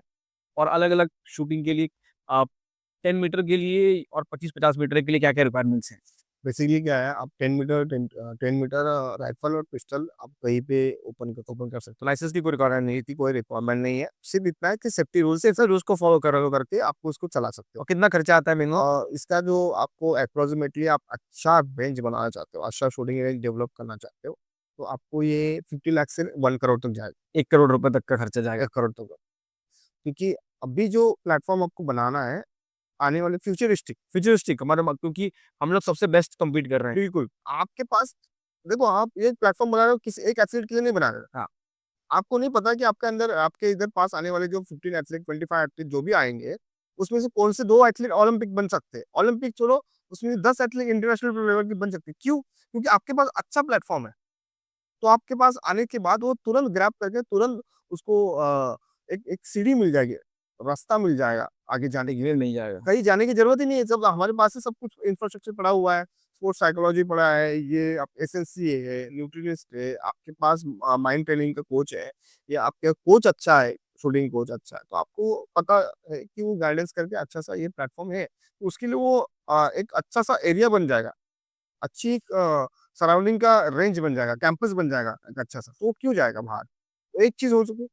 दूसरी चीज़ क्या है, उसके लिए हम एक नॉर्मल रेंज भी बनाओगे, तो उसको वो कुछ महीने तक आपके पास रहेगा, सालों तक महीने रहेगा। फिर उसके बाद वो उसको स्विच करके फिर कहीं और जाना ही पड़ेगा और आपके पास अगर स्टार्टिंग से ही एक अच्छी रेंज है तो आप आना तो फिर आप उसके लिए भी अच्छा है, आपके लिए भी अच्छा है। बिल्कुल। तो 10 मीटर के लिए आपको अराउंड 1 करोड़ रुपए का खर्चा है। 10 किलोमीटर के लिए आपको अराउंडिंग 1 लोगों का खर्चा है। 25 मीटर, 50 मीटर शॉटगन के लिए आपको डीएम की परमिशन लगेगी। वो परमिशन कैसे चाहिए तो मैं आपको बता दूँगा। गाइडेंस कैसे गाइडेंस कैसे है सर? उसको लाइसेंस चाहिए, हाँ। उसको देने की परमिशन चाहिए और आपको एनआरआई नेशनल एसोसिएशन के साथ आपको उसकी सर्टिफिकेशन या आपके जो भी उसके पेपर्स है वो क्लियर होने चाहिए। कितनी सर जगह रिक्वायरमेंट होती है एक 50 मीटर की शूटिंग रेंज बनाने के लिए? 50 मीटर की रेंज बनाने के लिए 50 मीटर से भी थोड़ा-सा ज़्यादा जगह लगे चलेगा। अगर हम एकड़ की बात करें सर तो कितने एकड़ ज़मीन चाहिए? देखो एक तो मेन चीज़ है ना कि आपको इंफ्रास्ट्रक्चर कैसे बनाना है उस पर डिपेंड है। वर्ल्ड क्लास सर अगर हम जो कुछ भी बात कर रहे हैं वर्ल्ड क्लास की अगर तो हमें 77 एकड़ से आपको 55 एकड़ तक आप एडजस्ट कर सकते हो। 50 एकड़ आपको ज़मीन चाहिए। 50 एकड़ ज़मीन चाहिए हुँ। 50 मीटर की शूटिंग रेंज बनाने के लिए। नहीं 50 मीटर की नहीं, उसके अंदर आपको 25 मीटर भी आएगा, अच्छा 50 मीटर ये चाहिए और शॉटगन भी आएगा और 10 मीटर भी आएगा। अब हम प्लानिंग कैसे करेंगे, नीचे 50 मीटर रेंज बनाएँगे, ठीक है, उसके ऊपर आपको 10 मीटर रेंज बनाएँगे, ओके। 50 मीटर को सट्टा के साइड में आपको 25 मीटर रेंज बनाएँगे और थोड़ा-सा उस साइड में आपकी शॉटगन शॉटगन के लिए ओपन एरिया चाहिए। एरिया चाहिए होगा। तो जिसकी उधर उस साइड में कंस्ट्रक्शन नहीं होना चाहिए, ओके। थोड़ा जंगल एरिया, फॉरेस्ट एरिया क्योंकि उसके बर्ड्स वहाँ पे अगर जाकर अगर सिर्फ ट्रैप शूटिंग बनाना चाहिए तो कितनी जगह चाहिए? एकड़ 2 एकड़ में बन जाएगी? ट्रैप शूटिंग के लिए आपको कम से कम 3 3 एकड़ तक चाहिए। 3-4 एकड़ ज़मीन चाहिए। तो अगर आपके पास ज़मीन है और इंडिया में शूटिंग को आप बढ़ाना चाहते हो, बिल्कुल, यू नो द सर की आप गाइडेंस ले सकते हो। कॉन्टैक्ट नंबर ले लो, मैं आपको गाइड कर हाँ, रहा हूँ। कॉन्टैक्ट नंबर ले लीजिए, सर को कॉल करिए। Sir is very helpful. Sir मदद करेंगे शूटिंग को आगे लेके करेंगे। जैसे कि मैंने महाराष्ट्र में बहुत जगह पे जीओस और डिस्ट्रिक्ट स्पोर्ट्स ऑफिसर और जहाँ-जहाँ कॉलेजेस, यूनिवर्सिटी में छोटे लेवल पे होला और रेंजेस बनाए हुए। क्यों? क्योंकि जहाँ तक वो रेंजेस बनेगी तभी तो एक शूटर बनेगा। कहाँ से तो भी स्टार्ट करेगा ना बंदा। जब स्टार्ट करने के लिए जगह ही नहीं है, प्लेटफ़ॉर्म ही नहीं है तो कहाँ से स्टार्ट करेगा? उसके लिए दर-बदर भटकने की ज़रूरत नहीं। आपके एरिया में बनाओ और उसको गाइडेंस दो, अच्छे से फैसिलिटी दो और उसके बाद भी गवर्नमेंट आपको सपोर्ट करेगा। इंफ्रास्ट्रक्चर अच्छा बनाया है या आपके पास रेंज है तो गवर्नमेंट की प्लानिंग की गवर्नमेंट की स्कीम भी है कि आप उसको कैसे चलाना है और कैसे उसके साथ रहना है। गवर्नमेंट एंडोर करके उसको एक्रेडिटेशन मिलेगा सेंटर को। जिनको स्पोर्ट्स में कुछ करना है, ठीक है, सर को कॉन्टैक्ट करिए वरना हमसे कॉन्टैक्ट करिए, हम सर के पीछे पड़ेंगे। आई थिंक हमें वो इंसान मिल गए हैं, जो हम सबको गाइड कर सकते हैं इंडिया में कैसे गवर्नमेंट से सब्सिडी लिया सकती है या कैसे स्पोर्ट्स को डेवलप कर सकते हैं। हमें भगवान की दया से एक ऐसे इंसान मिल गया है, जो हमें सब कुछ में गाइड कर सकते हैं। तो ये तो हमारी हम सबकी लॉटरी लगी है, आप देख रहे हो तो आप समझ सकते हो कि हमें सर कितना हेल्प करने वाले हैं। सर क्योंकि आपने सब्सिडीज़ की बात की, अब मैं जानना चाहता हूँ कि इंडिया में सब्सिडी लेकर के क्या हम वर्ल्ड क्लास अकेडमी चला सकते हैं? और इसमें कोई रोड ब्लॉक आता है क्या? मतलब इंडिया में लोग बहुत से लोग बोलते हैं ना करप्शन है, ये है, वो है। मैं चाहता हूँ एक क्लियर रॉ गाइडेंस दें कि क्या गवर्नमेंट से सब्सिडी लेकर के अगर किसी के पास स्कूल्स है, कॉलेज के कोई ओनर है या किनके पास उसके पास अ 10वीं 12वीं के प्राइवेट स्कूल्स हैं, अगर वहाँ पे वो रेंज स्टार्ट करना चाहें और गवर्नमेंट से सपोर्ट लेकर के क्या एक वर्ल्ड क्लास की रेंज बना सकते हैं? और उसमें क्या कोई हर्डल भी आता है? आई वांट टू बिल्कुल सर ऑनेस्ट जवाब। बिल्कुल क्या है आपके पास एक रूम है, हाँ, तो रूम है तो उसके लिए एक परमिशन लगेगी। ठीक है। आपको ये चलाना है क्योंकि सेफ्टी पर्पज़ के नहीं इसलिए बाकी दूसरा गेम होता तो तुम इसी नीचे मतलब कुछ नहीं था। उसके एक परमिशन चाहिए, परमिशन वो आपको सबमिट करनी है गवर्नमेंट को स्पोर्ट्स अथॉरिटी ऑफ इंडिया का। स्पोर्ट्स अथॉरिटी ऑफ इंडिया की रूल बुक है। उसके एक अंदर नॉर्म्स है कि आपके पास इतना दायरा है तो हम आपको इतना सपोर्ट कर सकते हैं, आपके पास इतना है तो आपको इतना, हम शूटिंग रेंज के लिए इतने, हर गेम्स के लिए अलग-अलग उनसे नॉर्म्स बना रखी है गवर्नमेंट। मतलब कॉलेज का एक स्टेडियम बना हुआ है, हाँ, तो उस एथलेटिक्स ग्राउंड है, तो उसको चलाएँगे कैसे? तो गवर्नमेंट की भी स्कीम्स खुद से नौ पे एनरोल कर सकते हैं, हाँ भाई, इतना अच्छा इंफ्रास्ट्रक्चर तो बना दिया है, हाँ, रन कैसे करना है? रन कैसे करना है? उसको कंसिस्टेंसी कैसे लानी है? या इसको सेंटर कैसे बनाया जाए? सेंटर बनेगा तो एथलीट आएगा। एथलीट आएँगे। मतलब जो तमिलनाडु में प्रैक्टिस कर रहा है, वो हरियाणा में भी आके प्रैक्टिस कर सकता है। तो इसका प्लेटफ़ॉर्म अच्छा है। अच्छा है। तो आपको दोनों को काम अच्छा करना पड़ेगा। तो ये नहीं बोल सकता हूँ कि आपको 50-50% करना पड़ेगा। हाँ, ये बोल सकता हूँ कि आपने अभी फंडिंग की है, तो उसको आपको यूटिलाइज़ करने के लिए गवर्नमेंट की सपोर्ट चाहिए और वो लेना ज़रूरी है, क्योंकि तभी उसको रन कर सकते हो। लेकिन मुझे पता है कितने ऐसे जगह पड़ी है, कितने ऐसे स्टेडियम्स है या कितने ऐसे कॉलेजेस है, वो बना दिया अच्छा स्टार्टिंग में, बास्केटबॉल ग्राउंड, ये ग्राउंड, वो ग्राउंड, पर अभी उसका कोई तो इसमें यूटिलाइज़ेशन नहीं है। क्यों यूटिलाइज़ करने के लिए आपने उस समय कोई कैंपस नहीं लिया, कोई इंडियन टीम आई नहीं, वहाँ आपने वही कॉम्पिटिशन होते हैं, लीग जैसे छोटे-छोटे कॉम्पिटिशन होते हैं या कोई भी ऐसे इंटरनल कॉलेज कॉम्पिटिशन या स्कूल कॉम्पिटिशन आपने वहाँ लिया नहीं, तो वो कैसे बच्चों तक पहुँचेगा कि हाँ, ये ग्राउंड अच्छा है या ये प्लेटफ़ॉर्म अच्छा है हमारे लिए। मैं वहाँ बास्केटबॉल के खेलने जा रहा हूँ, तो मैं यहाँ क्यों नहीं खेलने जाऊँ? ये थोड़ा दूर पड़ता है, हाँ, पर मैं यहाँ जा सकता जा सकता हूँ। ये अच्छा है ना, हाँ, तो इसलिए मैं जाऊँगा। तो वो बच्चा हमेशा अच्छे के लिए ही ढूँढेगा सर और पेरेंट्स तो ऑब्वियसली कोई बच्चे के लिए गलत चीज़ें तो नहीं बोलेगा ना। ट्राई करने वो हमेशा अच्छा जाएगा। हाँ, तो जहाँ 15 किलोमीटर जा पा रहा है, वो 20 किलोमीटर भी आ सकता है, पर उसके लिए वो चीज़ें बस ये चाहिए और उस तरह से प्लेटफ़ॉर्म अच्छा होना प्लेटफ़ॉर्म होना चाहिए, वर्ल्ड क्लास का होना चाहिए। हमने सर आपने सर पहले बोला कि सेफ्टी बहुत इंश्योर करना चाहिए और नॉर्म्स है। अब जब शूटिंग की बात करते हैं तो लोगों को लगता है यार शूटिंग एक थोड़ा-सा अनसेफ गेम है। लोगों के माइंड में है ना इमेज बनी हुई है फ़िल्मों से। तो as an coach sir how do you ensure कि सेफ्टी रहे लॉन्ग टर्म में या कोई आप संदेश दे देंगे कि आई आई गेस जब कोई शूटिंग करना चाहता है, सबसे पहले उसको सेफ्टी का ही लेसन दिया जाता है। तो अगर आप उसके बारे में कुछ बोलना चाहेंगे? How do you ensure long term safety? Basically मैं सबको बताना चाहता हूँ कि हमें किसी को शूट नहीं करना है। तो एक सेफ्टी पर्पज़ का एक 50% काम आपका शूट हो गया, खत्म हो गया। हम किसी पे गोली नहीं मार रहे, हम टारगेट को मार रहे हैं। टारगेट के ऊपर हम अप्रोच करें, ये स्पोर्ट्स इवेंट है। हाँ, ठीक है। दूसरी चीज़ है कि कोई आपको जवाब रिटर्न नहीं देने वाला है। सामने से कोई गोली नहीं मार गोली नहीं मारेगा। तो एक चीज़ दोनों तीनों चीज़ आपकी क्लियर हो गया होंगी। तो आपको ये चीज़ इसलिए करनी है क्योंकि हम जो राइफ़ल यूज़ कर रहे हैं या पिस्टल यूज़ कर रहे हैं, पॉइंट 22 हो गया या 30 मतलब 308 बिग बोर हो गया, तो वो तो बाद में वो इवेंट होता है। 32 का इवेंट हो गया या पायलट्स इवेंट हो गया जो पॉइंट 177। हम जब भी कॉकिंग करते हैं उसका जो बैरल का फेस है वो अप होना चाहिए, डाउन होना चाहिए। हम बेसिक सेफ्टी कोर्स में जब भी बच्चा नया आता है, उसको ये चीज़ बताई जाती है। आज तक सर इतने शूटिंग रेंज चल रही है, इतने 14,000 से ज़्यादा एथलीट है शूटिंग में। पहला जो शूटिंग होती थी 1 हफ्ते में ही सब इवेंट्स खत्म हो जाते थे। अभी एक-एक इवेंट अलग-अलग जगह पे होते हैं। दिल्ली में अलग होता है, भोपाल में अलग इवेंट हो रहा है, मतलब राइफल उधर हो रहा है तो ये यहाँ वो पिस्टल होगा, यहाँ पिस्टल हो रहा है तो वहाँ शॉटगन अलग जगह पे हो रहा है। इतने एथलीट बढ़ चुके हैं। तो कहीं नहीं ये चीज़ें इंसिडेंट हुई है कि आपने किसी पे गोली चला दी, मुझे लग रहा है। क्योंकि हर जगह पे अच्छे-अच्छे शूटर बन चुके हैं। और वो अच्छे शूटर अपने जो नए शूटर्स हैं उनको हमेशा गाइडेंस गाइडेंस करते हैं देते हैं। कि ये स्पोर्ट्स इवेंट है अपना। हमें किसी के लिए मारने के लिए हम नहीं इसको ढूँढ रहे हैं या किसी को डरा रहे हैं, धमका रहे हैं, इसके लिए यूज़ नहीं कर रहे हैं। क्योंकि ये हमें स्पोर्ट्स खेलने के लिए दिया हुआ है, हमें टारगेट दिया हुआ है, आपको उस पे शूट करना है, प्रॉपर सेफ्टी के साथ। सेफ्टी के साथ।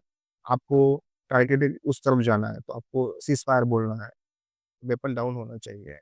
देखो, आपको ये नहीं है कि हाँ यार इससे क्या होगा, ये तो खाली वेपन है।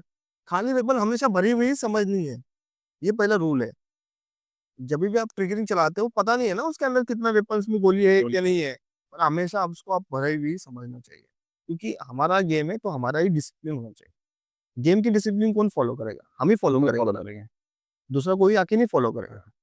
तो ये मेन चीज़ है, तो डिसिप्लिन भी होनी चाहिए। सर, जैसे कि आपने बताया उससे समझ में आता है कि शूटिंग जो है it's a all mental game और एज़ एन कोच सर आप कैसे एक बच्चे को ट्रेन करते हो मेंटली स्ट्रॉन्ग होने के लिए और इससे बाकी लोग भी सीख सकते हैं? How do you train sir? Sir सबके अलग-अलग पॉइंट्स होते हैं शूट करने के। शूट करते हुए, शूटिंग करते हुए, सोच रहे हैं कैसे, घर की दिक्कतें, फैमिली प्रॉब्लम तो होती ही है, आपके दोस्तों की प्रॉब्लम्स, साइकोलॉजिकली आप उसको क्या समझ सकते हो, आपके माइंड में अंदर स्विच ऑन स्विच ऑफ का सिचुएशन बननी चाहिए। हम स्विच ऑन और स्विच ऑफ होना चाहिए। हाँ, माइंड के अंदर। ओके, आप यहाँ से इमोशनली कितने कनेक्टेड है, वो चीज़ देखनी चाहिए। अब मैं बात कर रहा हूँ इसलिए मेरी थिंकिंग प्रोसेस स्टॉप है। आप मेरे से बात कर रहे हो, आपकी थिंकिंग प्रोसेस स्टॉप है। अब ये सोच रहे हो कि आगे क्या बोलना है। मैं ये सोच रहा हूँ कि आपका जवाब कैसे एक्सप्लेन करके देना है।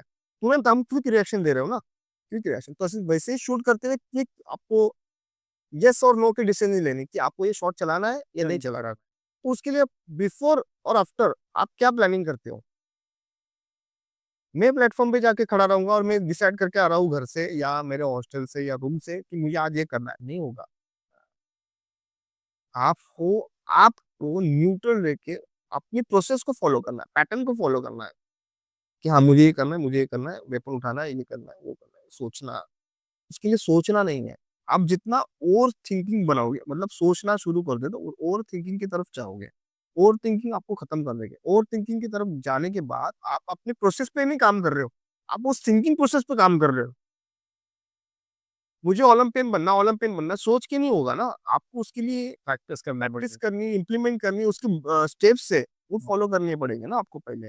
मुझे अच्छा स्कोर मारना है, मुझे इतने की सीरीज़ मारनी है, तो उसके लिए आपको पहले मेंटली स्ट्रॉन्ग बनना पड़ेगा ना, कि एक-एक शॉट समझ के, सोच के, मेंटन के साथ या आपके प्रेशर या आपका जो साइकोलॉजिकली हम बोलते हैं ना उसको, कि उसको कैसे हम पकड़ सकते हैं। मतलब सेम शॉट चलाना है। पेशेंस के साथ, सेम शॉट, हाँ, ये किया था, इस शॉट में ये करना है। आप थोड़ा-सा फास्ट हो गए और शॉट मिस हो गया।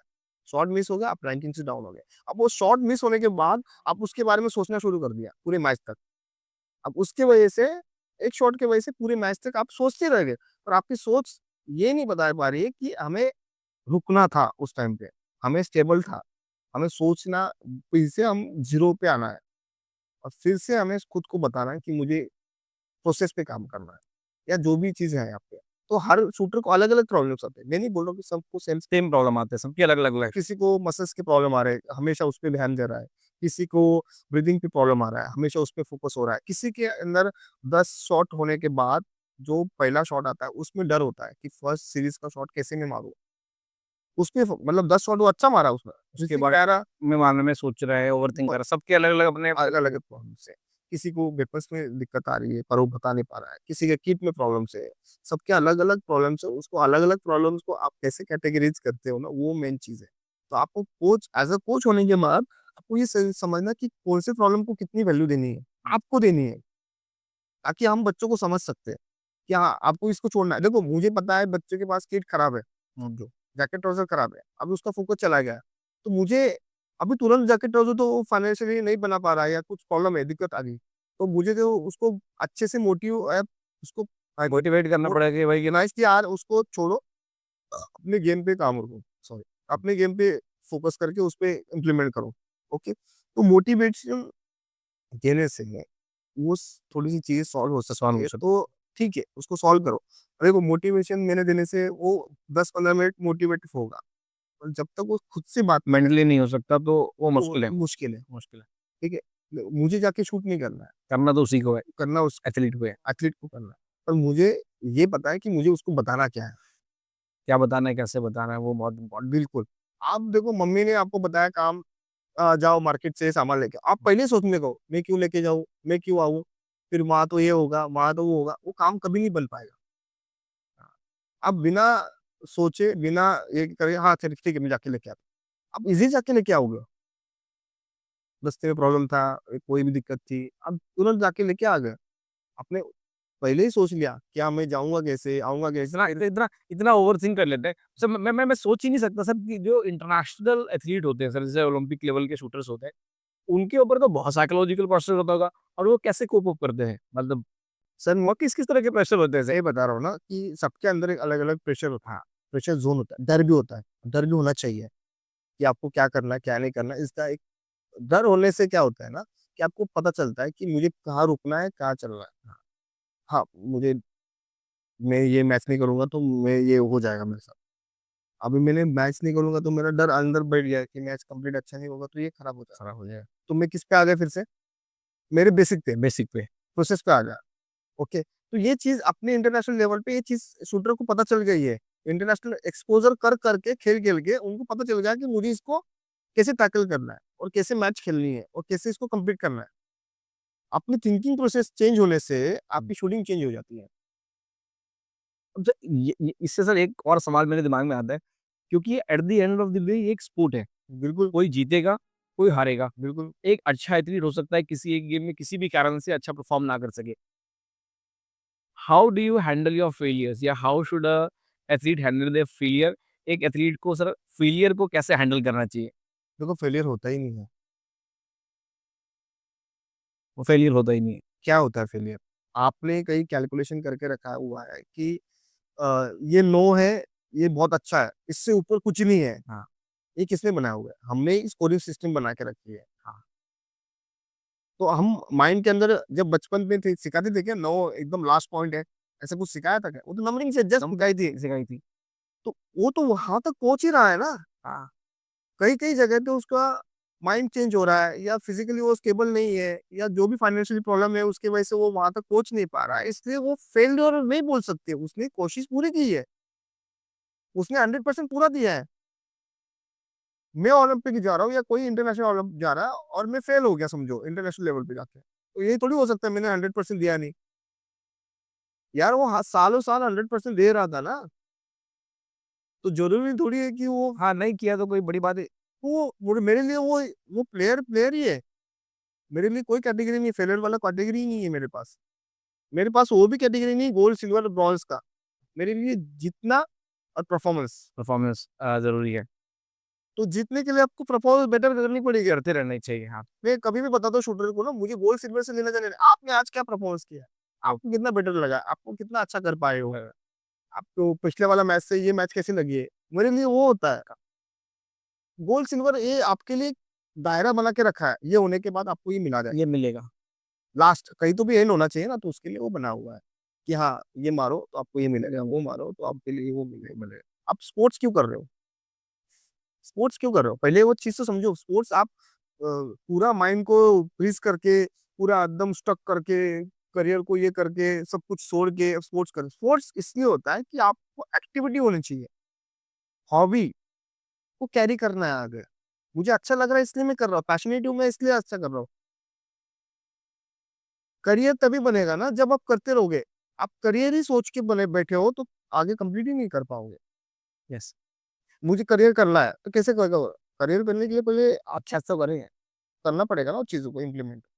सर आप एक समझ लो कि छोटे शहर तो I will not like to use the word, समझ लो एक शहर है जो नॉट अ मेट्रो शहर, किसी एक जो है ना नॉट सो पॉपुलर शहर में एक बच्चा है 15 साल का, और वो शूटिंग को नेक्स्ट लेवल पे लेके जाना चाहता है, या वो शूटिंग को सीरियसली लेना चाहेगा। तो आपको क्या एडवाइस देना चाहोगे? मुझे उसको एक ही एडवाइस देना है कि आप अपने टारगेट पे स्टेबल रहो, खड़े रहो, ठीक है? टारगेट आपका एक एनिमल ही होगा, सालों का होगा और उसके लिए डेली आपको मेहनत करना है। मेहनत करनी पड़ेगी, पैशनेट होना पड़ेगा। डेली जो भी आपको हर्डल्स आएँगे, जो भी आपके कठिनाई आएँगी, उसके साथ आपको खड़ा होना है।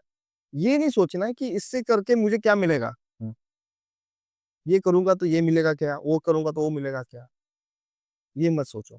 कब कौन-सा चांस आपको आके चला जाएगा, पता नहीं। पता नहीं चलेगा। हम हमेशा देखते हैं ना कोई भी एथलीट देखते हैं या कोई भी हमारा कुछ स्कूल का, कॉलेज का दोस्त देखते हैं, अरे यार ये कैसे बन गया यार? ये सीधे तो कैसे पहुँच गया? आपने उसकी मेहनत नहीं देखी ना। उसने कॉलेज, स्कूल छोड़ने के बाद उसने जो स्ट्रगल्स जो भी किया है, उसने उसमें क्या सीखा है, क्या इज़ाफ़ा किया है, वो आपने वो नहीं देखा। आपने देखा अरे! ये कैसे पागल था यार, ये कैसे बना दिया इसको कुछ। पर उसने मेहनत की है ना। सब में अलग-अलग स्किल होती है, आपको स्किल समझनी है। कोई टीचिंग अच्छा कर सकता है, कोई समझा अच्छा सकता है, कोई मोटिवेट अच्छा कर सकता है, कोई अलग गाइडेंस अच्छा कर सकता है। तो अलग सबको अलग-अलग सीख सर मैं है ना एक अलग एंगल से सवाल पूछना चाहूँगा। मैं ये पूछना चाहूँगा मम्मी-पापा के एंगल से। लाइफ़ को जीने के लिए सर क्या होता है कि पैसे की भी ज़रूरत होती है, सर्टेन एक करियर की भी ज़रूरत होती है। आई गेस सोसाइटी इस तरह से बनी हुई है। तो अगर या मैं आपसे जानना चाहूँगा क्या सच में इंडिया में, या क्या एक सस्टेनेबल करियर ऑप्शन है शूटिंग? कि अगर किसी कोई शूटिंग को लेना चाहता है, कि कोई चांस है कि इसमें एक एक एक करियर बनाया जा सकता है, अपनी ज़िंदगी को जिया जा सकता है। इस शूटिंग का सस्टेनेबल करियर इन इंडिया, उसमें कुछ भी हो सकता है। मैं शूटिंग स्पोर्ट्स हो जाए, एथलीट हो जाए, कोच हो जाए, ऐसा कुछ है इंडिया में करियर बन सकता है? बिल्कुल। और वो क्या-क्या है? इंडिया में तो बहुत मैंने लोगों को ऐसे देखा है जिनकी कंडीशन नहीं बोल सकता हूँ, जो फाइनेंशियली नहीं है स्टेबल। देखो कोई भी माँ-बाप अपने बच्चों को क्या बोलते हैं ना उसको हर चीज़ देने की कोशिश करता है। हर चीज़ अच्छा करने की कोशिश करता है हर लेवल पे, हर लेवल। वो गरीब हो, अमीर हो या मिडल क्लास हो, कोई भी हो, वो उसके हिसाब से अच्छा ही देने की कोशिश करता है। तो वो चीज़ हो जाती है। सिर्फ़ आपको अपने चीज़ों पे काम करना चाहिए। ऐसा तो नहीं है कि आप ये करोगे फिर वो चेंज करोगे, फिर वो चेंज करोगे तो फिर वो चेंज करोगे। आपको पता ही नहीं चला, आप वहाँ समझने के पहले ही तो उन्होंने आपने गेम चेंज कर दिया। सबका अपना-अपना एक विज़न होता है और जब आपसे मिला था और मैं जब भी आपसे फ़ोन पे बात करता हूँ, आप मुझसे हर बार पूछते हो कि आपका क्या विज़न है? और आपको शायद याद होगा मैंने कभी भी आपका इस सवाल का जवाब नहीं दिया, नहीं दिया। है ना? मुझे पता है। हाँ, तो मैं सर आपका जानना चाहता हूँ कि what's your vision for Indian shooting for 10 years? Sir मेरा एक अच्छा-सा एक सिंपल सा विज़न है कि मैं चाहता हूँ कि जिस गेम में मैं हूँ, जिस गेम ने मुझे नाम दिया है, जिस गेम में लोगों ने मुझे देखा है, समझा है, जाना है, दीक्षांत करके नाम मुझे मिला है। बहुत लोग हैं उस वर्ल्ड में, अपने आस-पास भी बहुत लोग हैं, जिनको हम जानते नहीं हैं। और हम किसी पर्टिकुलर एंगल से जानना शुरू कर देते हैं, तो कि तभी उसके लिए हमने काम किया हुआ अच्छा काम किया है।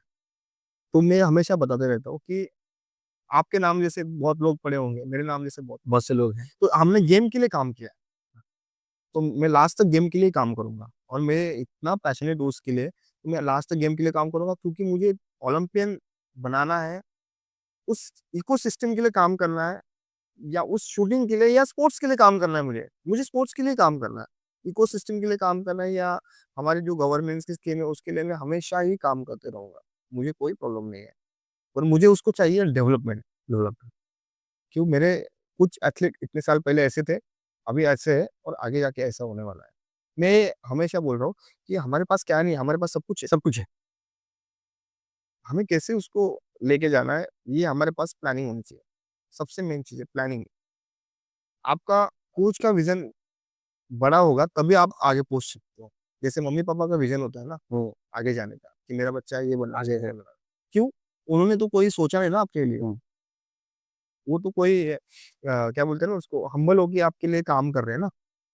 आपको इतने साल से पाल-पोस के बड़ा कर रहे हैं और जब आप उस स्कूल में या कॉलेज में या जॉब करने लगते हैं, तब तक वो आपको पाल-पोस के बड़ा कर रहे हैं ना। बड़ा करना। आपसे कोई इनकम सोर्स नहीं है नहीं है या वो। कोई ऐसा कुछ मिल नहीं रहा है तो वो आपको हेल्प कर दे रहा है। वैसा तो कोच नहीं होना चाहिए। कोच में होना चाहिए।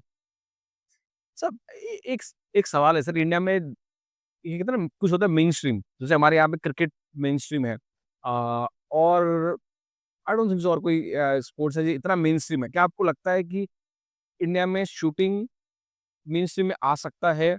आप क्या फीचर देखते हो क्योंकि आप सर हमेशा उसी में हो, आप शूटिंग में इतना आपकी लाइफ ही है sir shooting. I don't think so कि आप उसके अलावा और कुछ करते हो। तो क्या आपको लगता है कि इंडियन शूटिंग मेनस्ट्रीम में आ सकता है क्रिकेट के पार? और आ सकता है तो कैसे आ सकता है? और नहीं आ सकता है तो क्यों नहीं आ सकता है? नहीं, आ सकता है, कोई बात आने में कोई दिक्कत नहीं है, आ सकता है। पर लोगों में वो चीज़ नहीं है ना। आपने क्रिकेट बचपन से शुरू की है, तो आपको पता है पीछे कीपर खड़ा रहता है, इधर अंपायर खड़ा रहता है, 2 बैट्समैन होते हैं राइट और लेफ्ट में, बॉलर आता है, स्पिनर आता है। तो आपको बेसिक इन्फॉर्मेशन है हाँ, हाँ। क्रिकेट में, शूटिंग में नहीं है, क्योंकि शूटिंग अभी-अभी वो चीज़ों से लेके आ रहा है, ठीक है? तो क्रिकेट एक बहुत पहले से ग्राउंड गेम है, तो लोगों को पता है क्रिकेट। हॉकी के बारे में पता है आपको? नहीं, कुछ नहीं। तो क्यों नहीं पता है? हॉकी गेम है हमारा, हाँ, क्यों नहीं पता है फिर? क्योंकि हमने कभी खेला नहीं, हमने देखा नहीं। हॉकी का हमने ग्राउंड में खेला नहीं ना कभी। हाँ, कभी खेला नहीं। क्रिकेट पे चलो 2 घर में बैठ आया बचपन से उठाया बैट बॉल आ गई, ये हमारा लूप होल है। हाँ, तो हमारे पास और गन्स को हम देख ही नहीं सकते, तो फिर ऐसा कि क्या वो गन्स को हम दे नहीं सकते पर हम गन को जहाँ हम सेफ्टी हाँ, चला सकते हैं। चला सकते हैं। तो गन्स को चलाना मतलब आपके अंदर जो स्किल है, टैलेंट सब में नहीं होता है वो। हाँ, सब में नहीं होता। क्रिकेट सब खेल सकते हैं। हाँ, सर मैं ये बताता हूँ क्रिकेट सब खेल सकते हैं। राइटी, लेफ्टी सब खेल सकते हैं। पता है ये बॉल आएगा, मारना है। ऐसा मारना है, वैसा मारना है। सिखा-सिखा के सीखे। शूटिंग करने के लिए आपको स्किल होना चाहिए। आपको ये पता होना चाहिए कहाँ मारना है। हाँ, मारना है। आपको ये पता होना चाहिए कितने बार तो ट्रिगर चलाना है। कैसे आपको ये समझना चाहिए कितना होल्ड होना चाहिए। होना चाहिए। आपकी ब्रीथिंग के ग्राफ को आपके सोच के साथ कनेक्ट करके आपको ट्रिगरिंग करनी है और फिजिकली भी आपको स्टेबल होना चाहिए उसके लिए। तो ये आप एक हो गया, एक पूरा पैकेज हो गया पैकेज हो गया। कि आपके साथ मतलब टैलेंट। हाँ, आप टैलेंट के तो आगे तरफ जा सकते हो कि टैलेंटेड थोड़ा-सा चीज़ें होनी चाहिए। सर मैंने सर इस आपसे इसलिए पूछा मेन लीग के बारे में क्योंकि इंडिया में चलता है आईपीएल, इंडियन प्रीमियर लीग, और हमारे यहाँ पे होने वाला है इंडियन शूटिंग लीग। इसके बारे में सर आप कुछ बोलना चाहेंगे और ताकि लोग इसके बारे में और अवेयर हो जाएँ? I am very excited for Indian sport league. मैंने राइट, आपके फीड पे देखा। आप सर कुछ बताना चाहेंगे हमारे ऑडियंस को? मैं भी बहुत खुश हूँ। शूटिंग लीग चा स्टार्ट होने वाली है हमारे 20 नवंबर से, तो वो है 27 तक है। फर्स्ट शूटिंग लीग है। पहली बार हो रहा है ये। पहली बार इंडिया में शूटिंग लीग हो रहा है। मुझे बहुत अच्छा लग रहा है शूटिंग लीग हो रहा है। मैं इतने गंभीर से बोल रहा हूँ ना क्योंकि मुझे वो सब विज़न दिख रहा है। बहुत काम है, बहुत काम है। क्योंकि मुझे पता है शूटिंग कैसी है या क्या हो तो सकता है? आपने किया हुआ है तो आपको पता है। और जो मुझे देख रहे हैं ना उन्होंने शूटिंग किया है उसको उनको पता है। और जो लोग देख नहीं पा रहे, उनको समझ नहीं पा रहे तो उनके लिए वो एक्सप्लेन कैसे करनी शूटिंग? वो इंटरेस्टिंग कैसे बनेगा? बनेगा, इससे बनेगा। किससे बनेगा? तो इससे बनेगा। तो उसके लिए वो बनाया जा रहा है। तो उसके लिए वो चीज़ होनी ज़रूरी है। शूटिंग लीग जो हमारे अच्छे एथलीट इंटरनेशनल एथलीट है, नेशनल एथलीट है और जो फॉरेन से एथलीट आ रहे हैं, कम्पीट कर रहे हैं उनके साथ, एक ही टीम बनेगा। तो 8 टीम बनेगी। 8 टीम में 40 40 के अप्रोक्सिमेटली ज़्यादा शूटर हमारे इंडिया के उसमें पार्टिसिपेशन लेंगे। उनको एक चांस मिलेगा, बिडिंग होगी, तो उनके लिए एक अलग से प्लेटफ़ॉर्म बनेगा। और एक ये हमारे जो सवा सौ करोड़ लोग हैं, जिनको शूटिंग पता नहीं है, तो उनका एक नज़रिया चेंज होगा। चेंज होगा। शूटिंग मतलब क्या? क्या क्या होता है शूटिंग में? एक तो मूवी का शूटिंग जो बोल रहे थे, ऐसा सच वो वाला शूटिंग नहीं नहीं, और जिसको मारना है वो भी शूटिंग नहीं। सच क्या होने वाला है? ये प्योर स्पोर्ट्स है। उसको कैसे हम और अवेयरनेस बढ़ेगा हमारी सोसाइटी में और मुझे लगता है कि ये स्टार्टिंग से होना चाहिए, स्कूल कॉलेज से ये यही चीज़ें बेसिक से ही स्टार्ट होनी चाहिए। अब सर आपने इतना टाइम दिया, थैंक यू सो मच। बिल्कुल। आखिरी सवाल है सर आपसे। हाँ, आपने लाइफ में बहुत कुछ अचीव किया। आपने इतने मतलब लोग सपने देखते हैं इतना कुछ अचीव करने के लिए। मैं सर ये जानना चाहता हूँ, अब क्या? पर्सनली आपको क्या अभी अनफिनिश्ड है? दिल में होता है ना यार ये तो करना ही चाहिए अपनी लाइफ में। हर इंसान की लाइफ में होता है ना कि ये मुझे अचीव करना है, ठीक है? ये रह गया है लाइफ में। What is your unfinished thing? या आपका कोई बड़ा गोल होगा कि यार इसे मैं अचीव करने वाला चाहता हूँ या ये इस ड्रीम को मैं चेज़ कर रहा हूँ। What are you chasing sir? Sir मैं मेन वे तो नहीं बताऊँगा, मुझे कुछ काम करना पड़ेगा उस पे बहुत ज़्यादा। क्योंकि बोलने से मुझे लगता है ना कुछ ये इम्प्लीमेंट करना ज़रूरी होता है। हाँ। हम तो बोल देंगे इसको, पर इम्प्लीमेंट करना भी ज़रूरी है। मैं प्रैक्टिकली काम करना चाहता हूँ और मैं प्रैक्टिकली पर्सन हूँ। तो मेरा मेन स्ट्रीम वही है जो अच्छा हाईएस्ट लेवल का जो अवार्ड्स है, वो मैं ले लूँ, मुझे मिलना चाहिए। पर उसके लिए मुझे काम करना है। मिलना चाहिए मतलब उसके लिए तो मैं काम करना चाहिए। तो उसके लिए मैं मेरे ऐसे एथलीट बनाऊँगा जो ओलंपिक लेवल तक, इंटरनेशनल लेवल तक बनेंगे। तो जो भी हाईएस्ट लेवल की अवार्ड से गवर्नमेंट के रिकॉग्नाइज़ होना चाहिए और इतने सालों से मैं काम कर रहा हूँ तो उसमें मुझे वो मिलना चाहिए। बस उतना ही है, कुछ नहीं और शूटिंग को डेवलप करना चाहिए। लास्ट तक मरते दम तक शूटिंग में ही काम करूँगा ताकि उसको जितना अच्छी ग्रोथ मिल सके और मैं ऐसा नहीं है कि मैं एक बार वो चीज़ लेते हुए शांत रह जाऊँगा। मैं उसको अपग्रेड करते रहता ना। जितनी भी एज बढ़ती रहेगी तो मैं खुद से नॉलेज भी अपग्रेड होना चाहिए, ताकि तभी जाके वो डेवलपमेंट आना ज़रूरी है। हमें हमें किसी के पास जाने की ज़रूरत नहीं चाहिए, हमें फ़ॉरेन के लोगों ने हमारे पास आके आना चाहिए। ये मेरा फ़ोकस है। Thank you so much sir आपने इतना टाइम दिया शूटिंग के लिए और हमारे लिए समय निकाला। मैं आपका दिल से धन्यवाद करना चाहता हूँ। आप लोग भी चैनल को सब्सक्राइब कर लें। आई होप कि हम लोग और ऐसे एथलीट्स एंड ट्रेनर को लें। मुझे पता नहीं हम कितनी देर से बात कर रहे हैं। हमने बहुत टाइम जो है सर का ले लिया। Thank you so much sir. आपने जो है हमें टाइम दिया एंड मैं कोशिश करूँगा कि आपके पास दिल्ली आऊँ, मिलूँ और भी एथलीट से हम बात करें। It was nice talking to you. मुझे लगता है कि मैं आपसे लगातार बातें कर सकता हूँ और आपके पास बताने के लिए इतना कुछ है बहुत कुछ है। कि ये एक दिन में खत्म नहीं होने वाला। हाँ। Thank you so much sir.